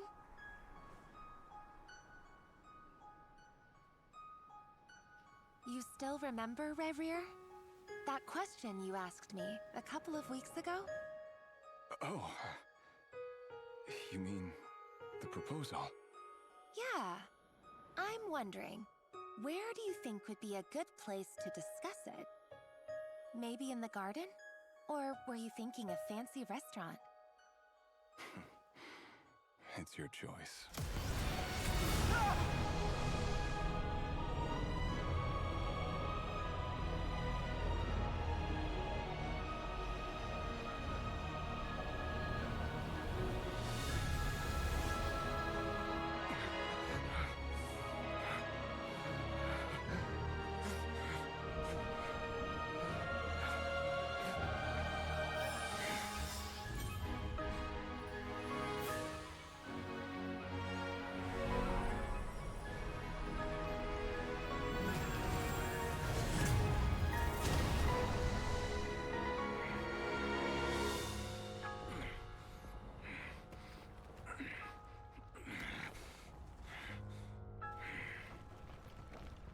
I will find you.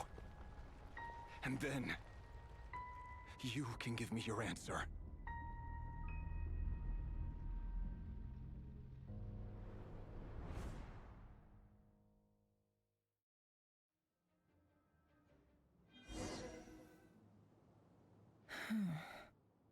So that's how the Rerir of Solnari was born.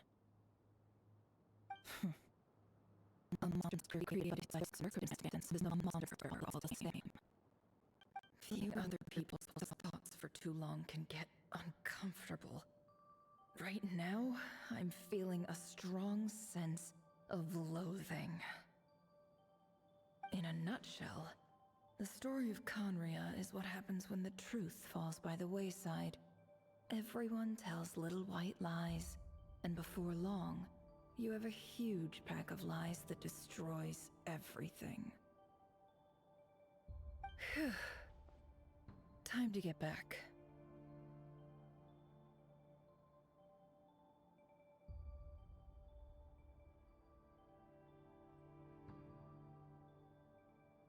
His past is filled with sorrow, but the tale of any fallen civilization is one of endless tragedy. Cruel as it may be, that was Khaenri'ah's fate.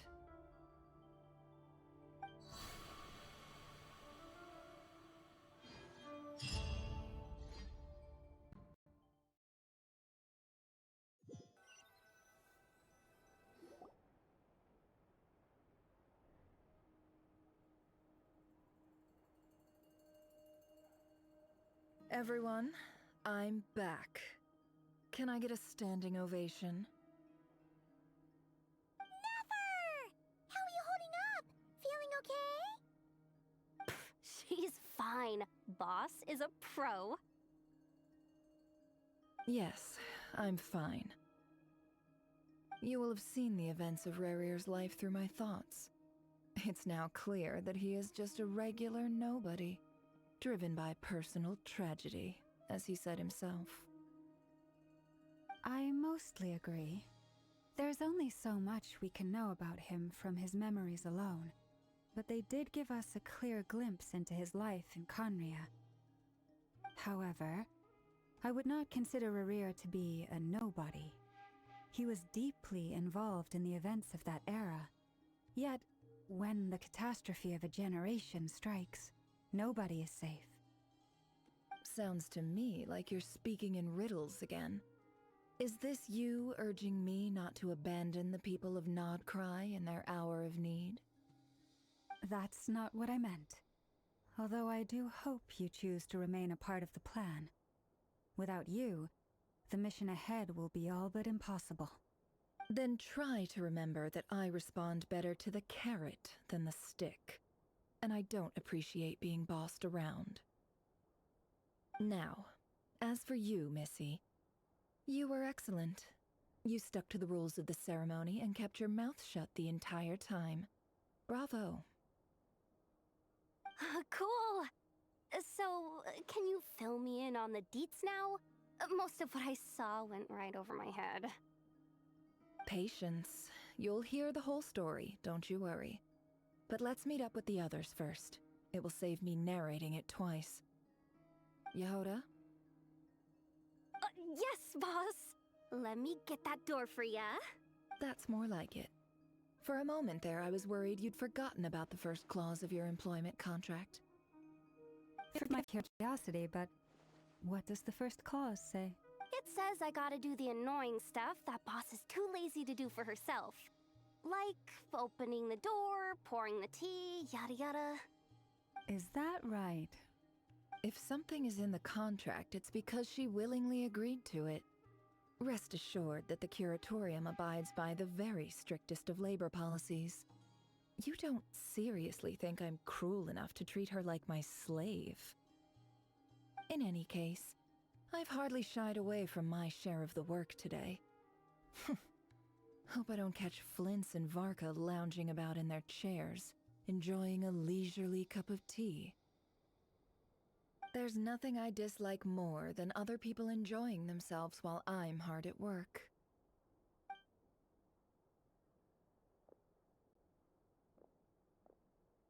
Oh no.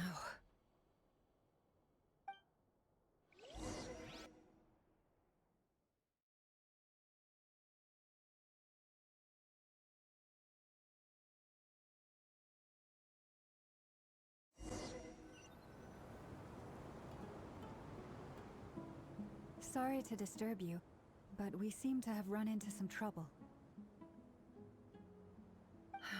Evidently so. Don't worry, I'm not about to leave you to fend for yourselves. I'm not that kind of boss. And it would go against the Curatorium's labor policy. I'm sorry. What did you hear me say? I wasn't talking about labor policy. Wait. How long have I been standing here? Not long. You just appeared by the door a moment ago.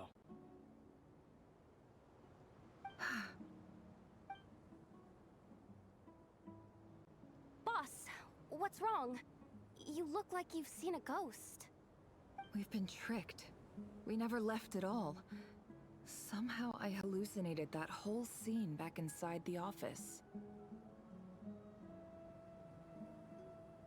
Hallucinated? But how? How indeed. This place should heed my will alone. All thoughts and actions that have occurred in here are just a result of pawns moving across the chessboard in a carefully calculated manner. And nobody has access to this chess set but me. So you control everything in here? More or less. But yes, it's a special technique of mine. Has anything like this ever happened before? Only once. It was the first time I used the chess set. Is there any similarity between what happened then and what's happening now? I suppose my thoughts are a little turbulent, which was also the case my first time. Is there anything I can do to help? The first clause of your contract clearly states that I only need your help with things that I'm too lazy to do myself. Meaning, you're not feeling lazy right now? Meaning, this is not something Yehoda can help with. The chess set is a personal treasure that I alone understand. I must be the one to find our way out of here. Boss, it's fine. Really. Let me do something useful. Oh, listen to you. Whatever would I do without you, Yehoda? What? Really? Yes, really. Where would I ever find another employee as obedient and servile as you? God forbid anything ever happens to you. Well, anyway, I was thinking of fetching some water. There's gotta be a source around here somewhere. I suggest everyone finds someplace comfortable to take a rest. We gotta conserve our energy. Even though all this chess malarkey doesn't exist in a physical sense, mentally speaking, it's all real. And so is our tiredness and fatigue. You don't want to dismiss mental fatigue. Just because it isn't physical doesn't mean it's any less serious. But anyway, I got your backs, so don't worry about a thing. Don't I have the best employees? Jealous much?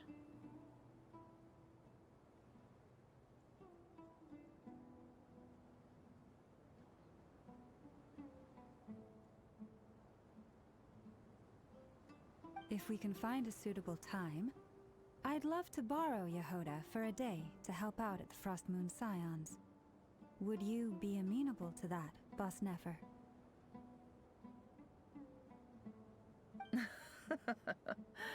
Oh, Lauma. Have I ever told you just how pretty you are? Beauty. Time to rally, everyone. Follow me. As we continue our journey, the same rules will apply. That means stay focused and no talking no matter what we encounter. And don't disturb the chess pieces. You have my word that I will get us all out of here.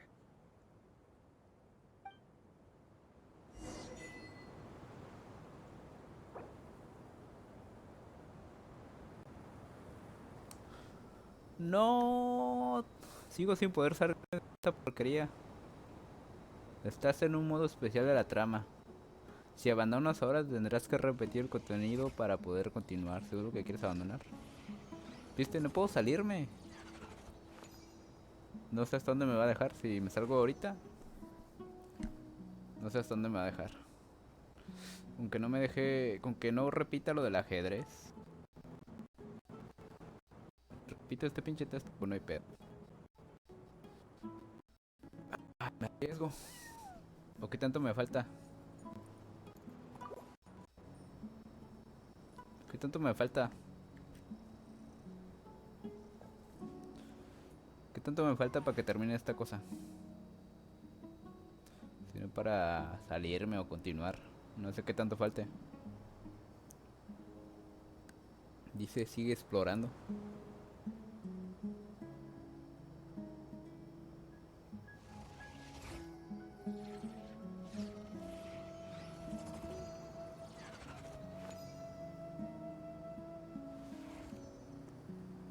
Ta madre, no, pues ya valió madre. Esto me voy a tener que seguir esta porquería. Pinche misión culera.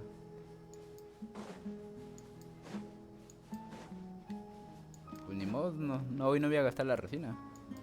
Solamente voy a estar esta misión y voy a terminar. Pero que no sé qué tanto dure esta porquería. This place looks familiar.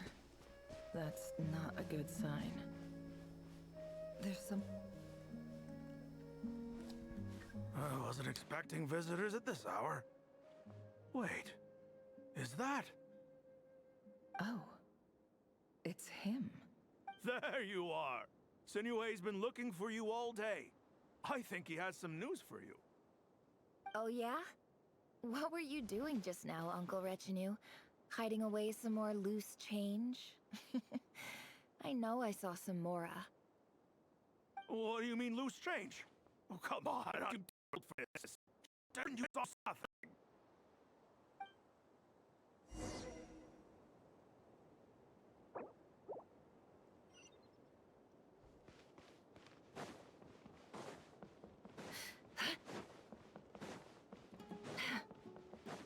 It all adds up. No more lies. Hey, kid. Mind telling me what Sinuhe's been up to recently? I'm trying to get in his good books and I need a way in.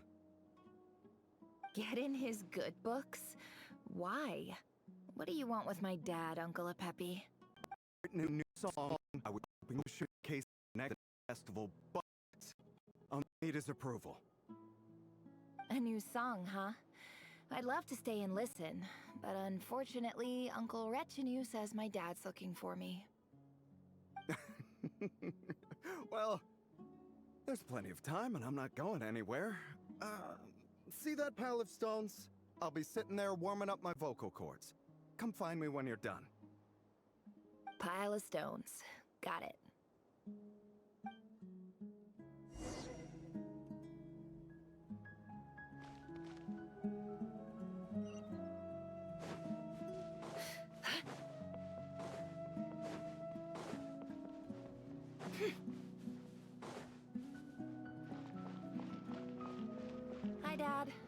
Uncle Retinue said you were looking for me?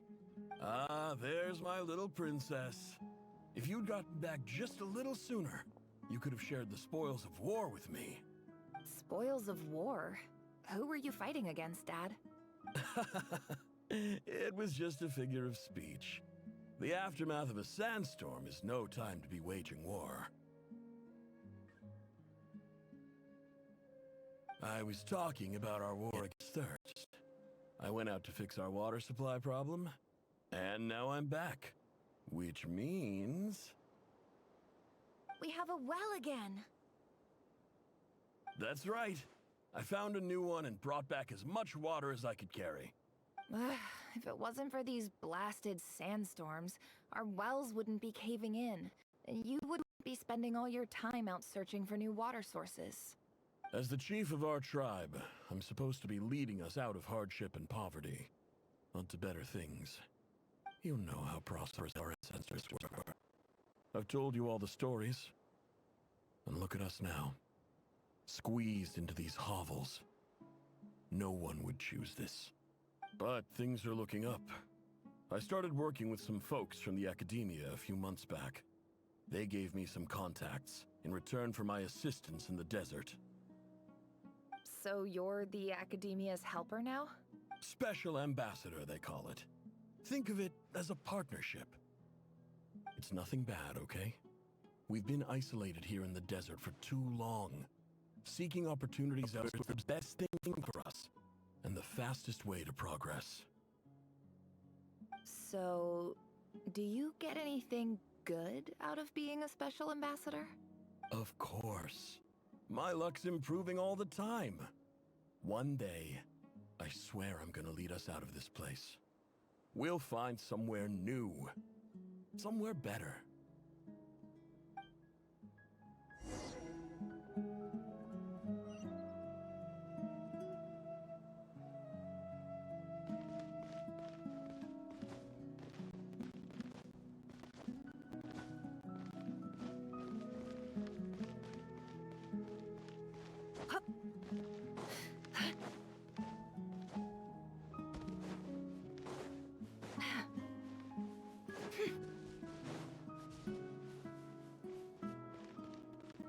Can't hide the truth.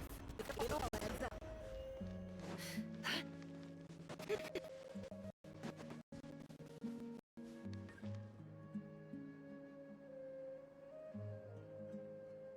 That's our well, and you know it. You stole from us. Well, you've gone from chief to thief, and now you have to face the consequences. Did you really think you could take our water without permission and get away with it? You're either brave, stupid, or both. And that Special Ambassador Act? Yeah, nice try! We spoke to the academia. They said it was all news to them. You're a liar and a cheat!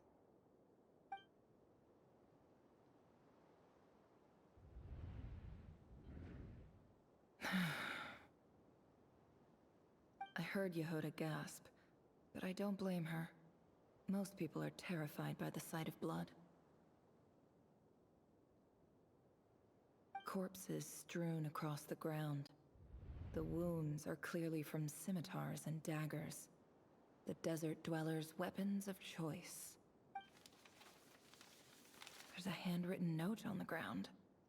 Let's... Halil, this is Sinuhe, chief of the Shimti tribe. Surely you remember me. I was the one who helped you and your colleagues avoid the quicksand in the desert. This is my second time writing to you. I assume my last letter must have gotten lost in the mail, as I didn't receive a reply. I hope this one makes it to you safely. I'm writing to you because I need some help. That sandstorm the other day completely blocked up our well, forcing me to look for another water source in Iab and Unut territory. It was a matter of survival. Praise the gods. The well of the Iab tribe was intact. It was my last resort. I drew what water I could and left, but not without being spotted. I fear they will retaliate. You told me to write to you if I ever needed help. You said you'd be my ally in the academia. I urgently need you to formally recognize my title of Special Ambassador and send some of your people to assist me for a few days. It's the only way I can convince them that this was the Academia's decision and prevent them from retaliating. This is an emergency. Please send help as soon as possible. Looks like this letter never got sent. The writer died a grisly death, and the letter was trampled into the ground. It's badly defaced. Some parts are barely legible. What a ridiculous lie the surviving Shimti tell. Their whole village was butchered over a sip of water.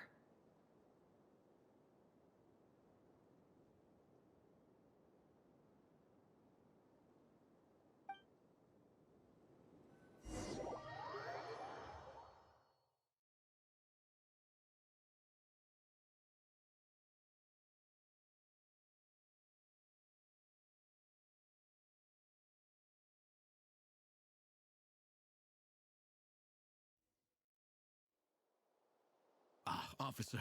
Welcome. Welcome to our humble village. I thought you would at least have the courtesy to provide some respectable libations. This is the finest wine Aru village has to offer. I promise.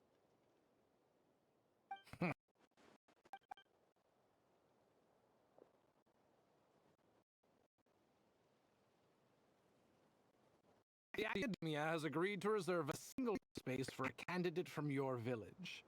But I remain skeptical of this entire endeavor. I highly doubt anyone in this desert possesses serious academic potential. Please, have faith. If not in us, then in our god. The child we found shows great promise. I beg you, take her away from this place. Give her a chance. I don't recognize her. New arrival? She showed up here a few days ago and we took her in. She's a really bright kid. Please help. I'm begging you. So, where are you from? Nowhere special. Just a sand dune. What about the rest of your family? Just the one.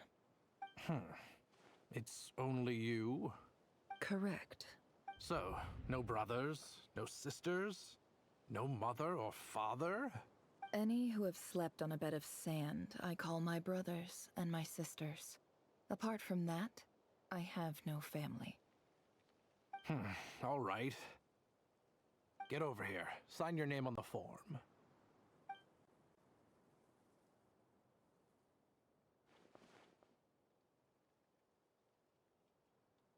Never? You're rather fair-skinned for a desert dweller.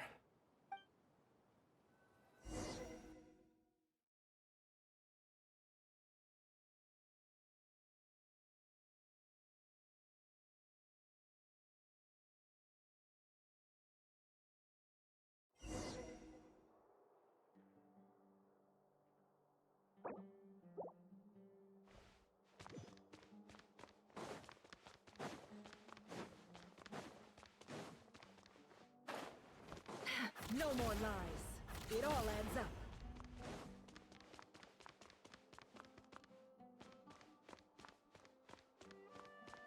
Can't hide the truth.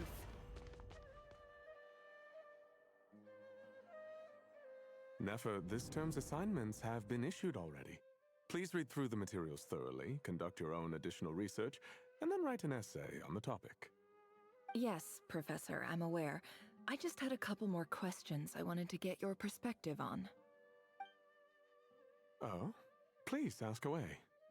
Well, I saw the other students' problem sheets, and I couldn't help but notice that my assignment is much easier than theirs. A weak student? Goodness, no. Quite the opposite. You have... I think what you're saying is, a weak student wouldn't have noticed the discrepancy. And if they did, they certainly wouldn't complain about the lighter workload. You see, sharp as they come. You see things the way they... Because of where I come from. Because I'm different. I'm sorry, Nefer. I don't like it any more than you do. It's just... Anyway, you said you had a couple of questions? What's...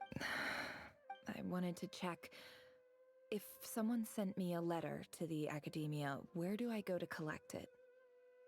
Ah, your family wrote to you. Well, as long as they put your name on the envelope, someone should hand it right to you. Not exactly. It's not even a recent letter. I was just curious where the mail would end up if no one collects it. The House of Dana, I expect. I know there's a box for unclaimed mail somewhere in there, probably sitting on a shelf. Whatever you're looking for, that'd be the place to start. Okay, got it. Thank you, Professor. Oh, don't mention it. Honestly, I feel like I failed you. I'm supposed to be your teacher, but I haven't taught you anything. Hey, don't say that. You're a great teacher, and you do your best for all your students. But the rules are the rules. You're not allowed to teach students like me. It's not just the academia either. The whole world bends over backwards for the successful, and leaves the losers to suffer and die. Oh, my dear child. Don't tell me you've given up on life already. I haven't.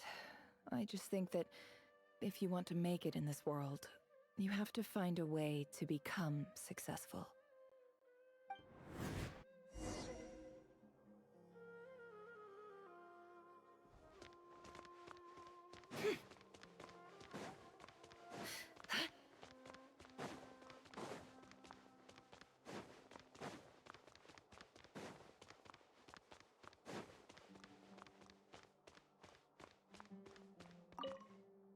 This must be it. A big cardboard box full of unclaimed mail. And probably some letters that ended up here by mistake, too. Let's take a look.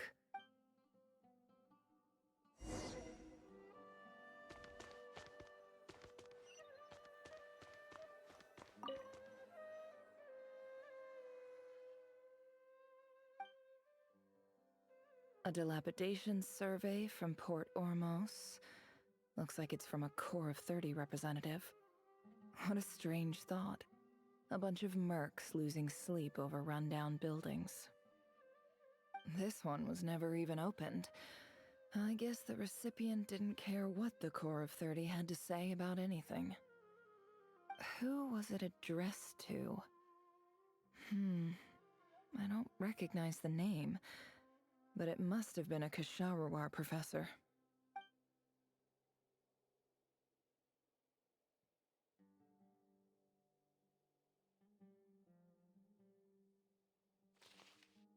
This one is addressed to the Immorta Sage. The title is Changes Observed in Satyavada Life Symptoms. Guided by the incense, we became lost somewhere in the forest. All the barriers between levels of consciousness disappeared as our minds soared around in circles, looking for a branch to seek refuge on. In clinical terms, these symptoms fit the description of incense poisoning.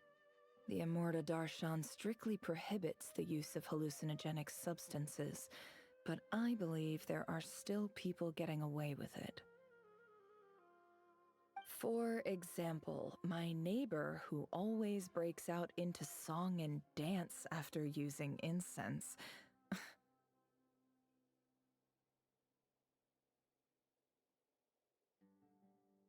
This seems like something the academia would want to know about. Why wasn't it collected? Wait, what's this written on the back? It's so small. The note says, "The sender authored this letter while under the influence of mushrooms. I would send it back, but no return address was provided. Stamped by the Grand Conservator of the House of Dana."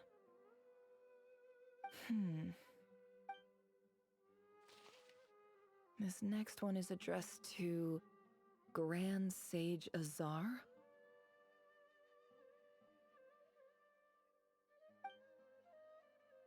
A few words of protest regarding recent changes in Sumeru's educational policy.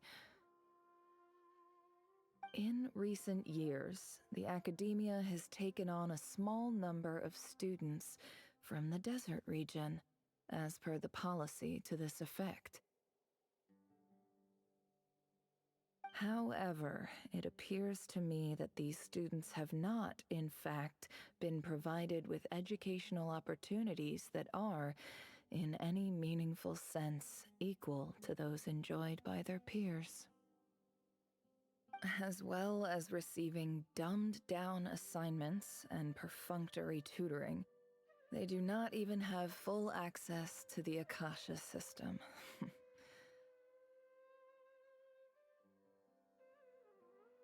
Education is the fundamental purpose of this institution, which should go without saying in a nation whose founding virtues are knowledge and wisdom. I ask you, is the lip service we pay to the policy of education for desert students truly the standard of pedagogy to which the academia aspires? As Grand Sage, policy decisions are your prerogative, but do not forget your roots. You and I were once students too, as was everyone else in this institution. I do hope you will give some serious attention to this matter. I encourage you to discuss issues like this with myself and others, and listen to some alternative opinions.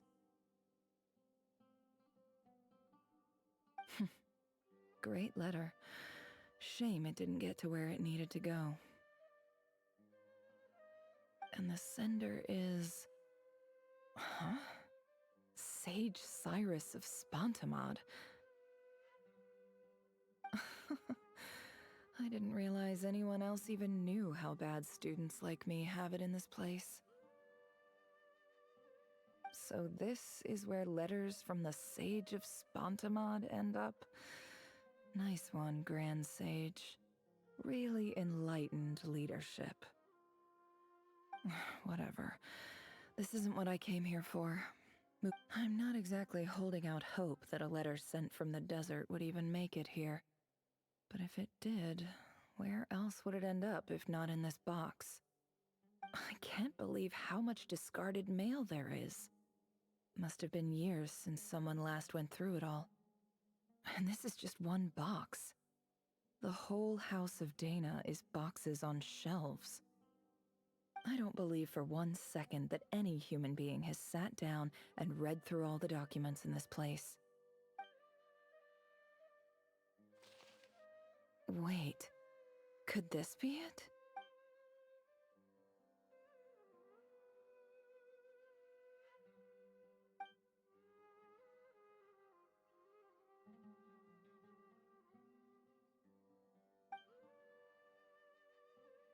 Greetings, Halil. My name is Sinue, chief of the Shimti tribe. I was the one who came to you and your colleague's aid when you ran into trouble in the Great Red Sand. I don't know how well you remember it now, but I brought you to safety and gave you some water and other supplies. You seemed very pleased and told me your name.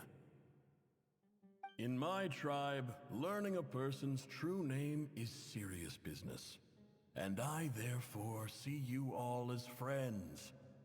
You were kind enough to leave your contact details, so we could stay in touch.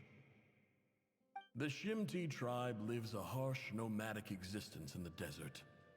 You were sympathetic towards my plight, promising to make me a special ambassador of the academia and help us find a way to make a better living. This brings me to my reason for writing. Our tribe has fallen on particularly hard times, and I would like to ask for your assistance. There was a terrible sandstorm a few days ago, which blocked up the well in our land. To ensure my people's survival, I had no choice but to venture into Iab and Unut territory. in search of an alternate water source. The Eob and Unut are descended from the Thamudians. While we trace our ancestry to Tulatula, we worship the Lord of Flowers and have had relatively good relations with our fellow tribes up until now. I found a well belonging to the Eob tribe. They declined to help us, but I really had no other option. So I took some water to keep me and my tribe alive. When we met, you assured me that you would be my ally in the academia. I would like to take you up on that offer, because I really need your help. I wonder if you could send an academia representative to meet with me.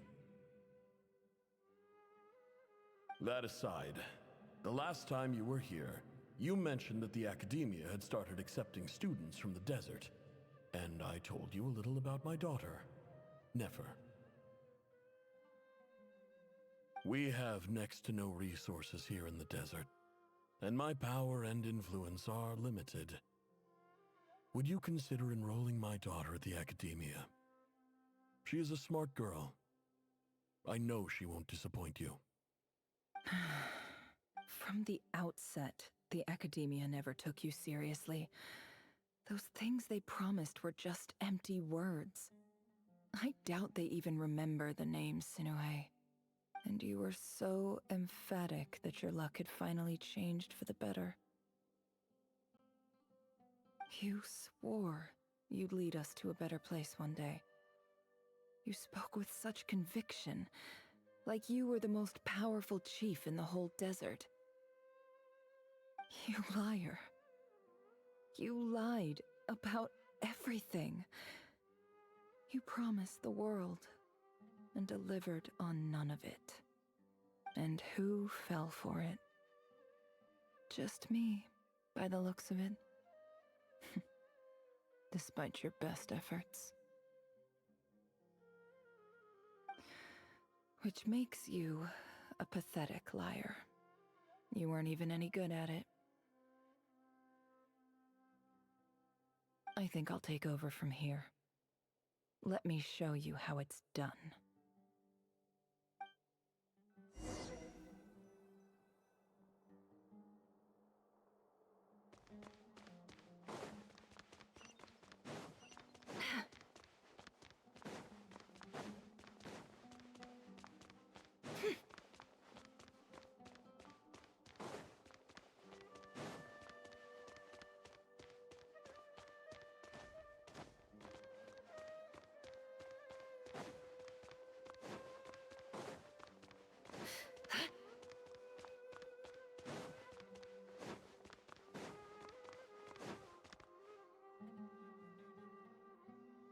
I just came to say goodbye. Thanks for everything you've done for me in my time here. Nefer? You packed your bags. Where are you going? I'm quitting. Something's come up in my hometown. Gonna head back and deal with it. Huh? But this was a hard-won opportunity for you. You know that better than I do. It was. But it doesn't matter. I have more important things to deal with, and they can't wait. Oh, and I didn't want to overfill my bags, so I left some incense on your desk. What's wrong? I thought you liked incense. Although, I did read somewhere in the House of Dana that it has hallucinogenic effects. Isn't this the stuff you brought from your hometown? You're just letting me have it? But you said it's a rare and valuable commodity. Yeah, I lied. It's not rare at all. There's this bunch of ruins near my hometown that are practically overgrown with this plant. It's not worth much. Keep it, it's fine. But Nefer... All right, that's all from me. You take care.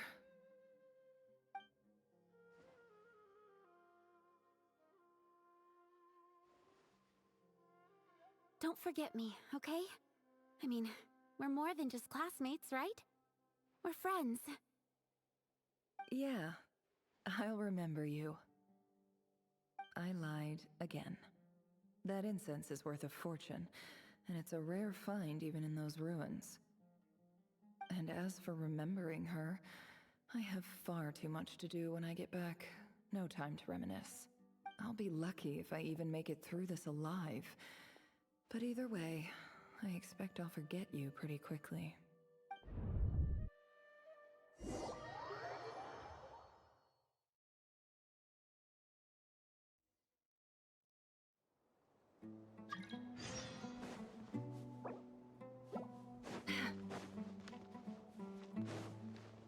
No more lies. It all adds up.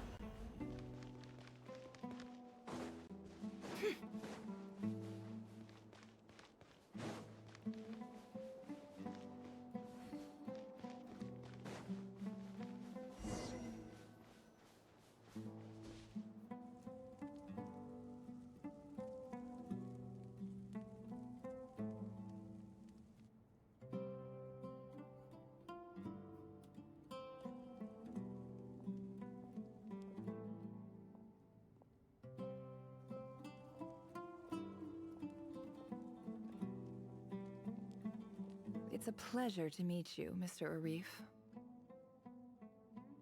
So, what does the Academia want?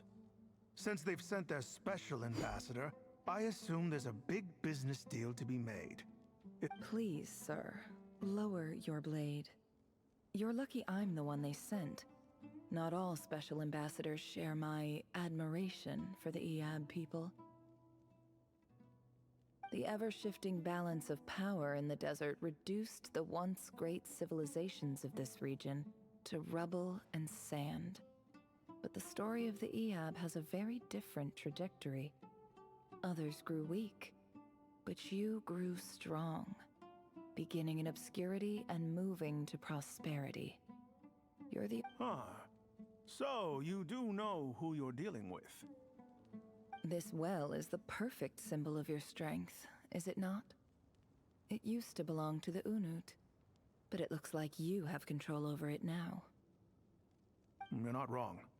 But I'm sure you didn't come all this way just to flatter us. Of course not. I came to bring you some very good news. Some information that recently came to light, which might just be your ticket to freedom. Records uncovered by the Vahumana Darshan show that a certain well currently under Iab control is built on top of some ancient ruins. I checked the map carefully on my way over here, and I'm confident that this is the well in question. The Academia is offering 50 million mora in return for excavation rights. 50 million? No, wait. If these ruins are as important as you say, 50 million's a little low, don't you think? Don't get greedy, Iab. We know far more than you think. We know that you seized this well by force. Wasn't that the first step in your rise to power? To drive away the Unut and steal their water supply? So what if it was?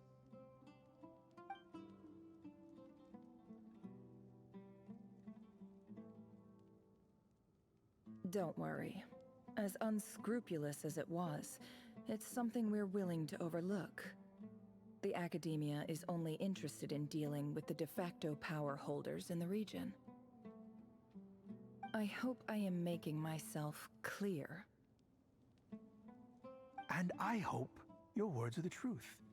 If I find out the Academia is trying to play me, I'll hunt down every one of your people and make you watch as I cut their heads off one by one. I assure you, Chief, that would not be in your long-term interests. You see how I'm dressed, don't you? I appreciate that you've never been to the rainforest, but surely even you recognize an ambassador's attire when you see it. And what does a barbarian like you have to lose anyway? You really think the Sumeru Academia would bother to come all this way just to lie to you? We have more important things to worry about. All right, I take your point. The Academia is the highest authority in the land. I'm sure you're trustworthy people. In that case, we have a deal. We will sell you the excavation rights. I'd like to thank you, Ambassador. This is good news indeed. Excellent news. In fact, it calls for a celebration. Would you do us the honor of staying a while and enjoying some Iab hospitality? Gladly. I am partial to wine myself, and I trust you are as well. So let's indulge in a few drinks together, in celebration of this momentous occasion.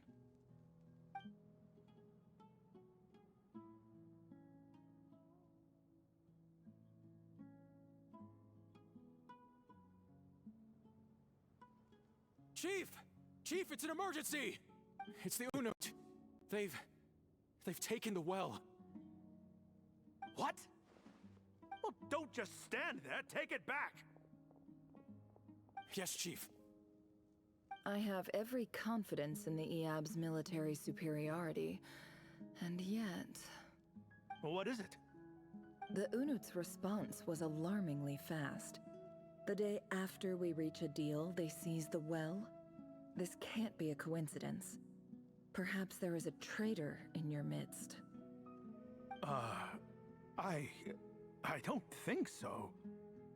I am obliged to remind you, Chief, that the Academia will only deal with the de facto power holders. If you cannot regain control over the well, I'm afraid you won't see a single mora of that 50 million. No! Please, Ambassador, just give me some time. I swear the Unut will not get away with this. That well is ours, and so is the mora. Glad to hear it. I will wait here for an update. If there is a traitor, I will find them. In the meantime, make yourself at home. I'll report back as soon as I have an update. Much obliged. Wow. All it took was a few words and I've got him wrapped around my finger. What an amazing feeling. So, in summary, Ambassador, the Academia would rather negotiate with our tribe instead of the Iab, yes? The Iab are ruthless murderers who don't listen to reason. And now they have the gall to interfere in our research projects in the desert region. So let me ask you, Chief. If you were the Academia, what would you do? Kill them all, of course. Precisely. The Academia does not tolerate those who stand in our way. The Iab have held back our academic pursuits for too long, and our patience is wearing thin. At the same time, there is simply no way that the Academia can be seen to be intervening in desert affairs. I'm sure you understand where I'm coming from. We have our own rules out here. If the rainforest dwellers raised arms against a desert tribe, it'd start a bloody war. Right. We can't confront them ourselves, but we can support their enemies. The Unut have always had strained relations with the Iab, which makes you our natural allies. Natural allies? Weren't the Iab your allies once? You were quick to send them after us to protect your interests back when we stole that water. And now look at you. Let me be clear. The Academia wishes to collaborate with the legally recognized rulers of the desert in this matter. We are asking for excavation rights to that well, and our offer is 50 million mora. Say no more. I believe we have an understanding. Good. Then I suggest you get to work. Get us access to that well, and the mora's yours. You see, Dad? Lying is easy when you know how. People will believe anything.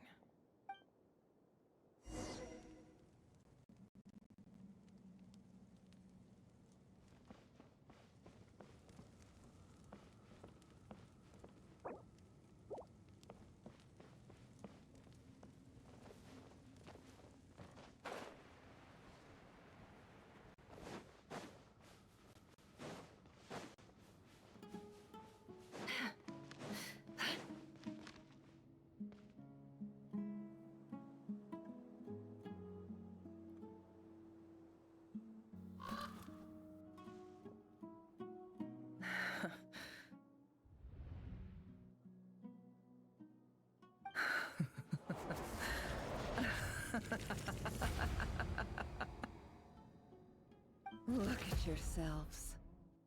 You may be vile, savage monsters, but your butchered bodies bleed like any others. You're no the monsters who destroyed my home. They're just ordinary, petty human beings. What? I think we're even now. Maybe I've even done the desert a favor. It's a better place without all these people around. Oh, Sinuhe, my gullible fool of a father. Perhaps if you'd been as ruthless as I was today, our tribespeople would still be alive. In this dog, but you couldn't do what had to be done. So I did it for you. Nefer, it's okay. All of this is in the past now.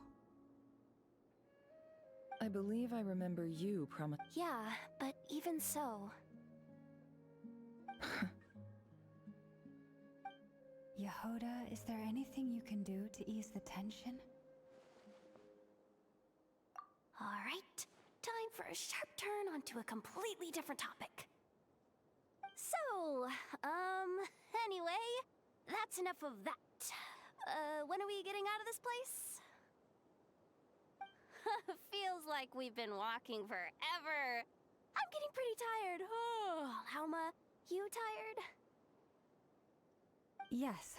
If we can find somewhere to sit down, I could certainly do with a rest. It's not far now. There should be a temple just up ahead. Yes. Really? A temple? That's where this story ends?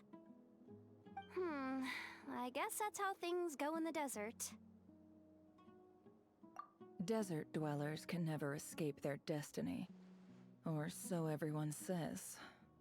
I never wanted to believe it, but looking back now, I'm as desert as they come. You mentioned a temple. What's waiting for us there? My biggest trade secret of all. Ah.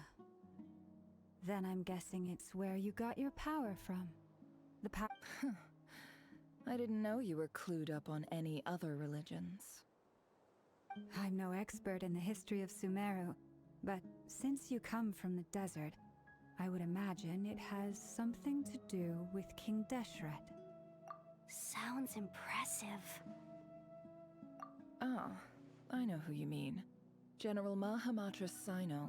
The spirit of Hermanubis dwells within him. That's Boss Neff for ya. She knows everything. Sino's hardly a figure of obscurity, but I know about Sethos too. What about him? Is he a big deal or something? Well, he's not a small deal, let's put it that way. Please, this is the bare bone basics. Save the flattery. Thanks for your patience, everyone. I'm sure it's been a lot to take in. With any luck, that's our exit just up ahead.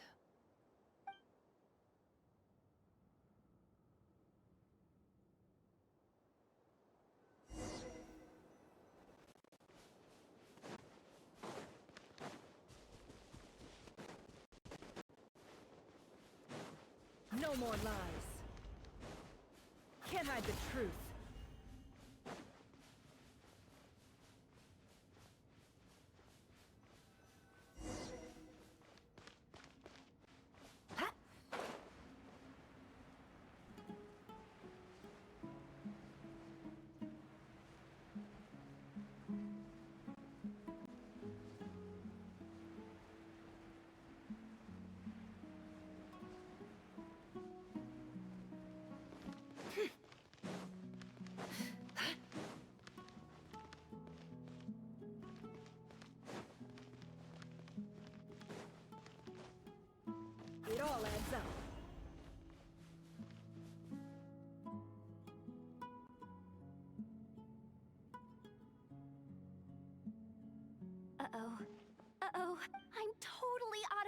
depth here.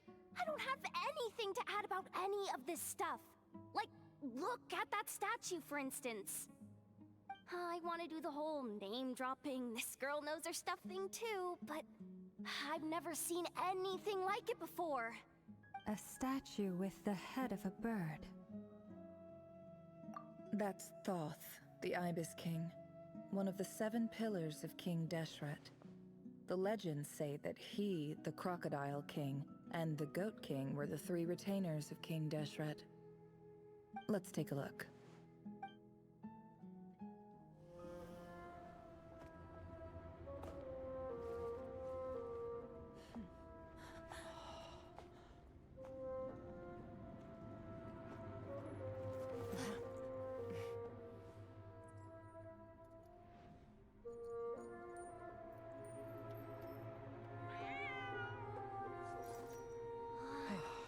It's just Ashru. So, all is well?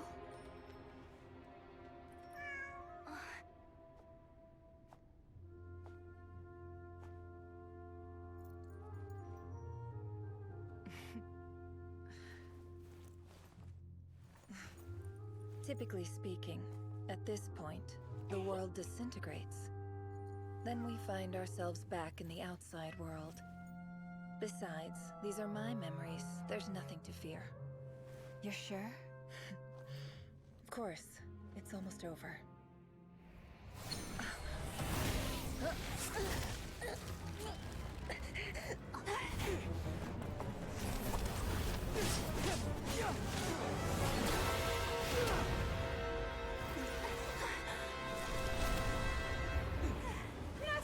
Hold on!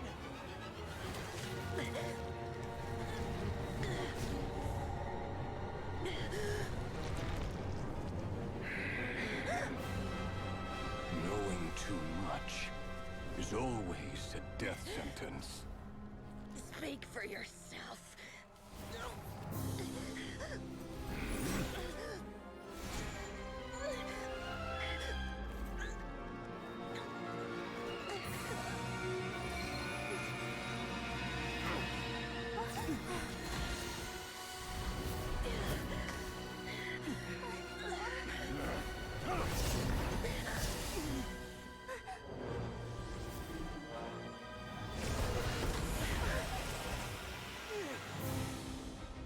How repulsive.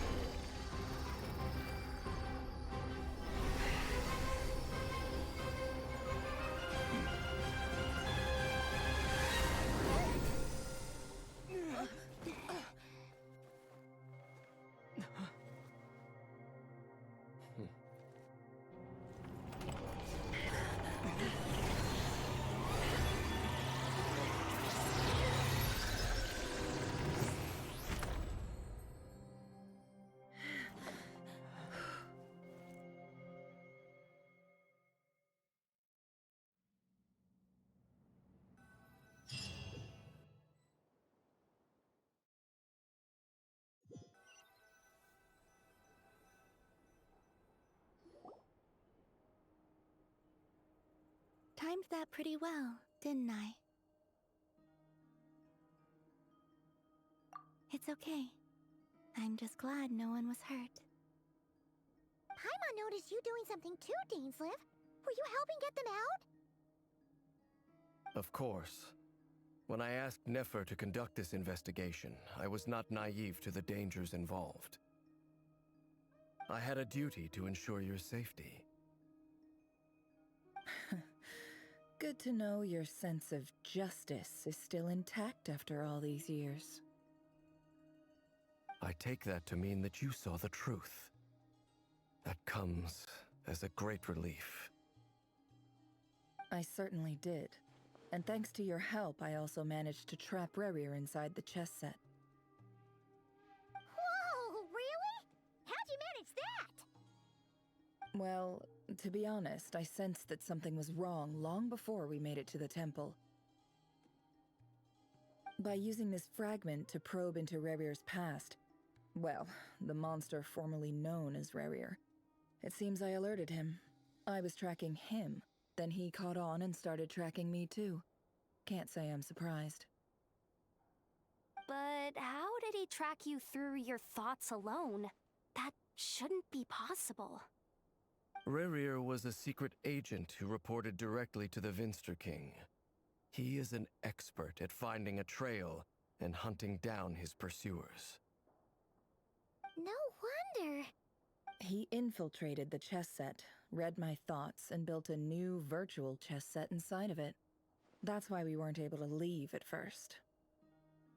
Speaking of your chess set, it's quite a remarkable item. Would I be right in thinking you have some connection to King Deshret? You overestimate me. I only have a connection with one of his underlings, the Ibis King.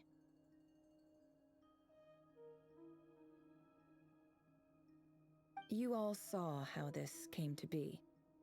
A long time ago, the Iab massacred my tribe, the Shimti, in our home village. A few years later, I enrolled in the academia, where some new information came to light.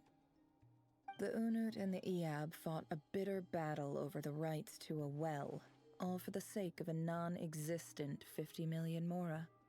The Iab ultimately won that confrontation, but their victory came at the cost of almost every warrior in the tribe. The final blow to the Iab came at the victory feast, when an Unut assassin beheaded their chief right before my eyes. The remaining Iab fled and have been scattered to the winds ever since. Having gotten my revenge, I returned to my hometown, where to my surprise, the nearby temple was still standing.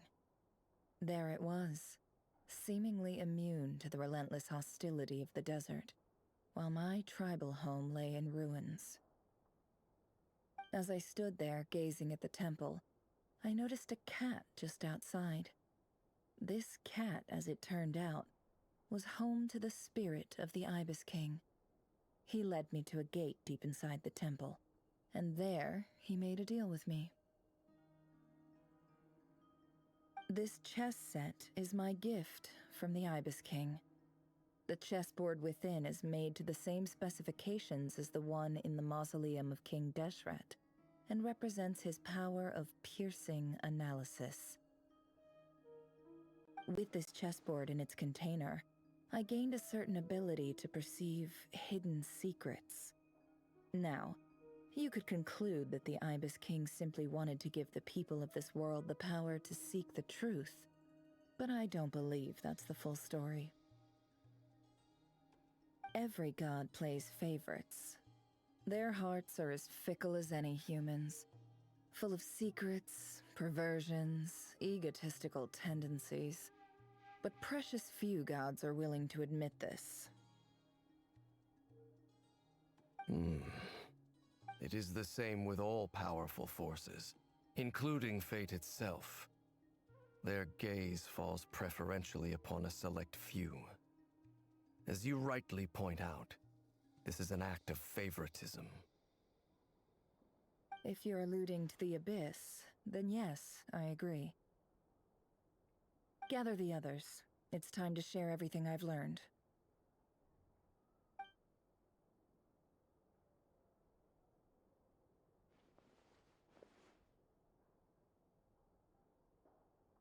Thank you all for being here. As promised, I did some further investigating into the Rerir of Solnari's background. I am pleased to report that the investigation has been most fruitful indeed. The Rerir of Solnari, real name Rerir, was once a Khaenri'ah subject who served the Vinster King. I will now share the important details of his story. Please save any questions or comments for the end.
So that's why he's so obsessed with the moon.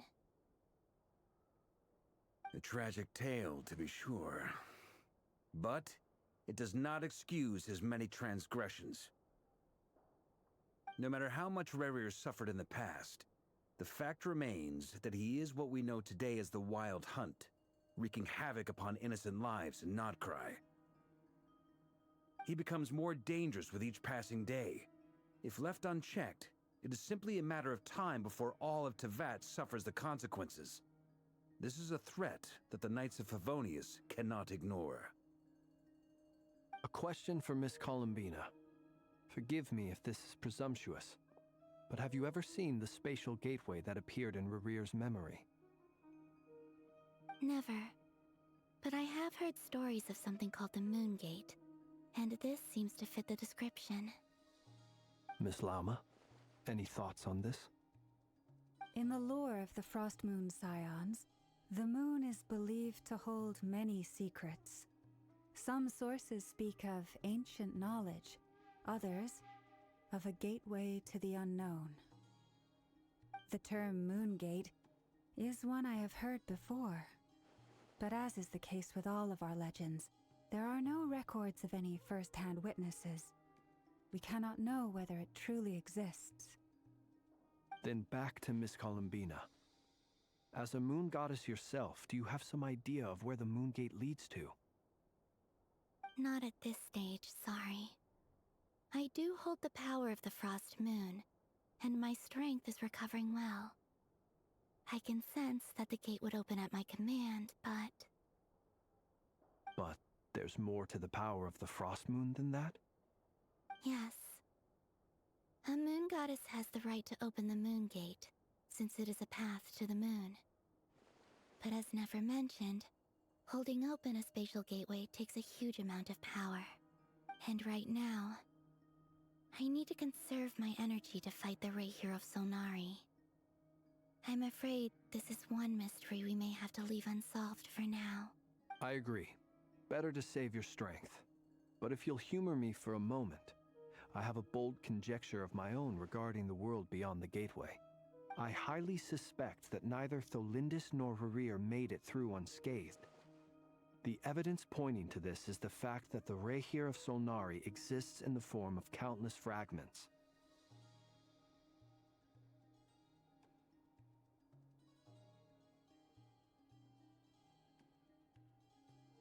With the abyssal power he wields, no ordinary foe can touch him, let alone tear him to shreds. And yet, the Wild Hunt proliferates wherever his scattered fragments lie, drawing hordes of monsters to many different locations across the land. So your theory is that Rerir was physically torn to shreds by some powerful force? Hence, why the Wild Hunt is a distributed phenomenon, rather than a unified one? Makes sense to me. Explains why the Wild Hunt is so pervasive, and why he's been trying to piece himself back together. He was whole to begin with, and he wants to be whole again. Without the power of the Abyss on his side, he almost certainly would have perished the moment he was torn apart. But the Abyss, much like a curse, has kept him alive. I could not agree more. The power of the Abyss is most surely a curse. It is a compelling explanation, and one that accords with my present understanding of Abyss creatures. Whether the life form in question is primitive or advanced, if a curse has extended its lifespan unnaturally, it will continue to survive in spite. This raises some interesting questions. I will run some experiments and see if there is any validity to my suspicions. That being said, regardless of whether my research bears fruit, I would like to thank Miss Nefer for conducting such a thorough investigation. Already, it has greatly enriched my understanding of the entity we face. My pleasure, Mr. Albedo. I too hope that the information I have shared today proves useful as we look to formulate the next stage of our plan. Hey! What is it, Dainsleif? You look really upset! It's just... When I think of the man I once knew as Rerir, The two of you used to be friends, didn't you? I don't know if these words will bring any comfort, but my heart goes out to you. Mine too. We could never know all the hows and whys of the way things are. The moon and stars are full of untold secrets and lies, and the skies are host to many more mysteries than these alone. Yet, none of that can begin to compare with the complexity of human life. those are the first comforting words I've heard in a long time. Thank you, both. Well, I think this is a good place to end today's meeting. I'm sure Nefer needs some time to recover. She's been through an awful lot today. That's very thoughtful of you, Lama. Of course.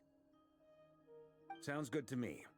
Take some time to rest and digest before we reconvene to nail down a plan.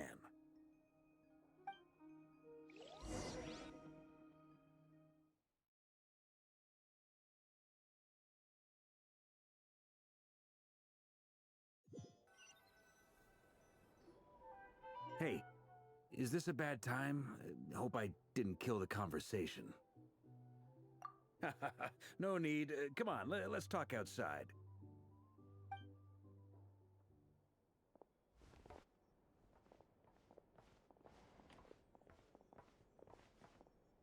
Anyway, Nefer went back to the curatorium to get some rest. But before she left, she shared some things with me that I thought you should be aware of.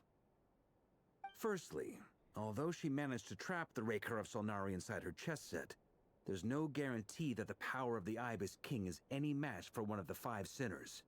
Their powers are beyond our comprehension.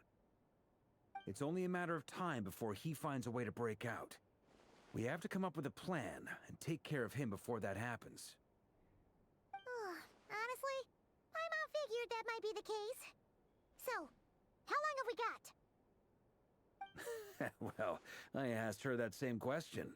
She talked for a long time, but for the most part, it seemed like she was trying to convince me how precious her chess set is. What a long and storied history it has. It felt like some kind of sales pitch, you know? The kind where you end up handing over Mora against your will? Anyway, after all that, she finally answered the question. 2 days, at most. 2 days?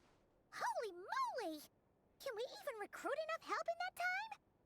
That remains to be seen. Which brings me to the second issue. Dainsleif is obviously conflicted about this whole thing.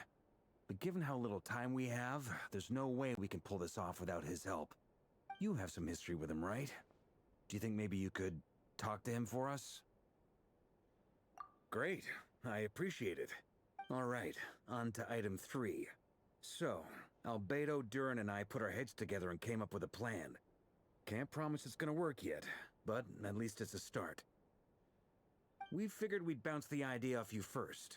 We'll explore it further once everyone's recovered. Oh, Paimon's dying to hear this. All right, so here's what we're thinking.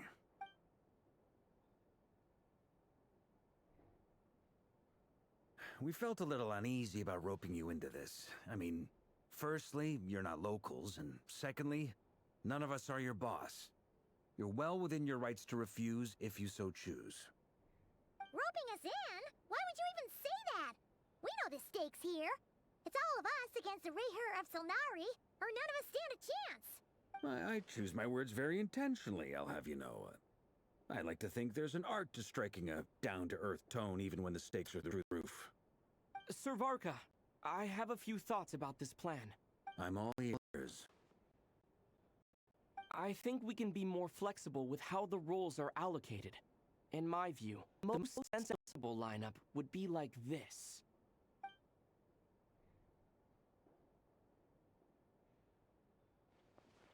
I see your point, yeah. But if that's how we're going to approach this, you'd better make sure you're ready. To be clear, I don't doubt your abilities. Far from it. I just want to make sure. Are you really willing to take all this on? I want to do everything within my power. The Rerir of Solnari is a truly fearsome opponent, and if I do my part, it'll greatly reduce the risk for everyone else involved. Well, that tracks with what I've heard. Jean's mentioned in her letters that you're so diligent it's almost abnormal. As in, most people weigh up the risks and rewards in situations like this. But you seem to just march towards danger without a moment's hesitation. Of course, everyone appreciates a fearless pioneer. But all that aside, I'm the Grand Master of the Knights of Favonius, and you're our honorary knight.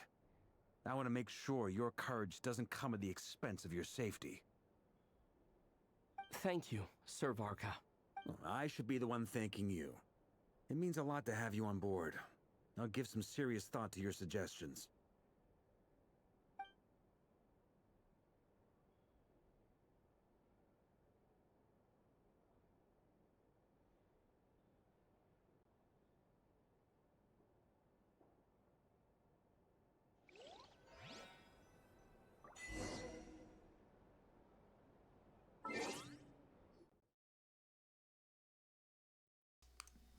Ay, al fin, banda. Pude salirme de la misión.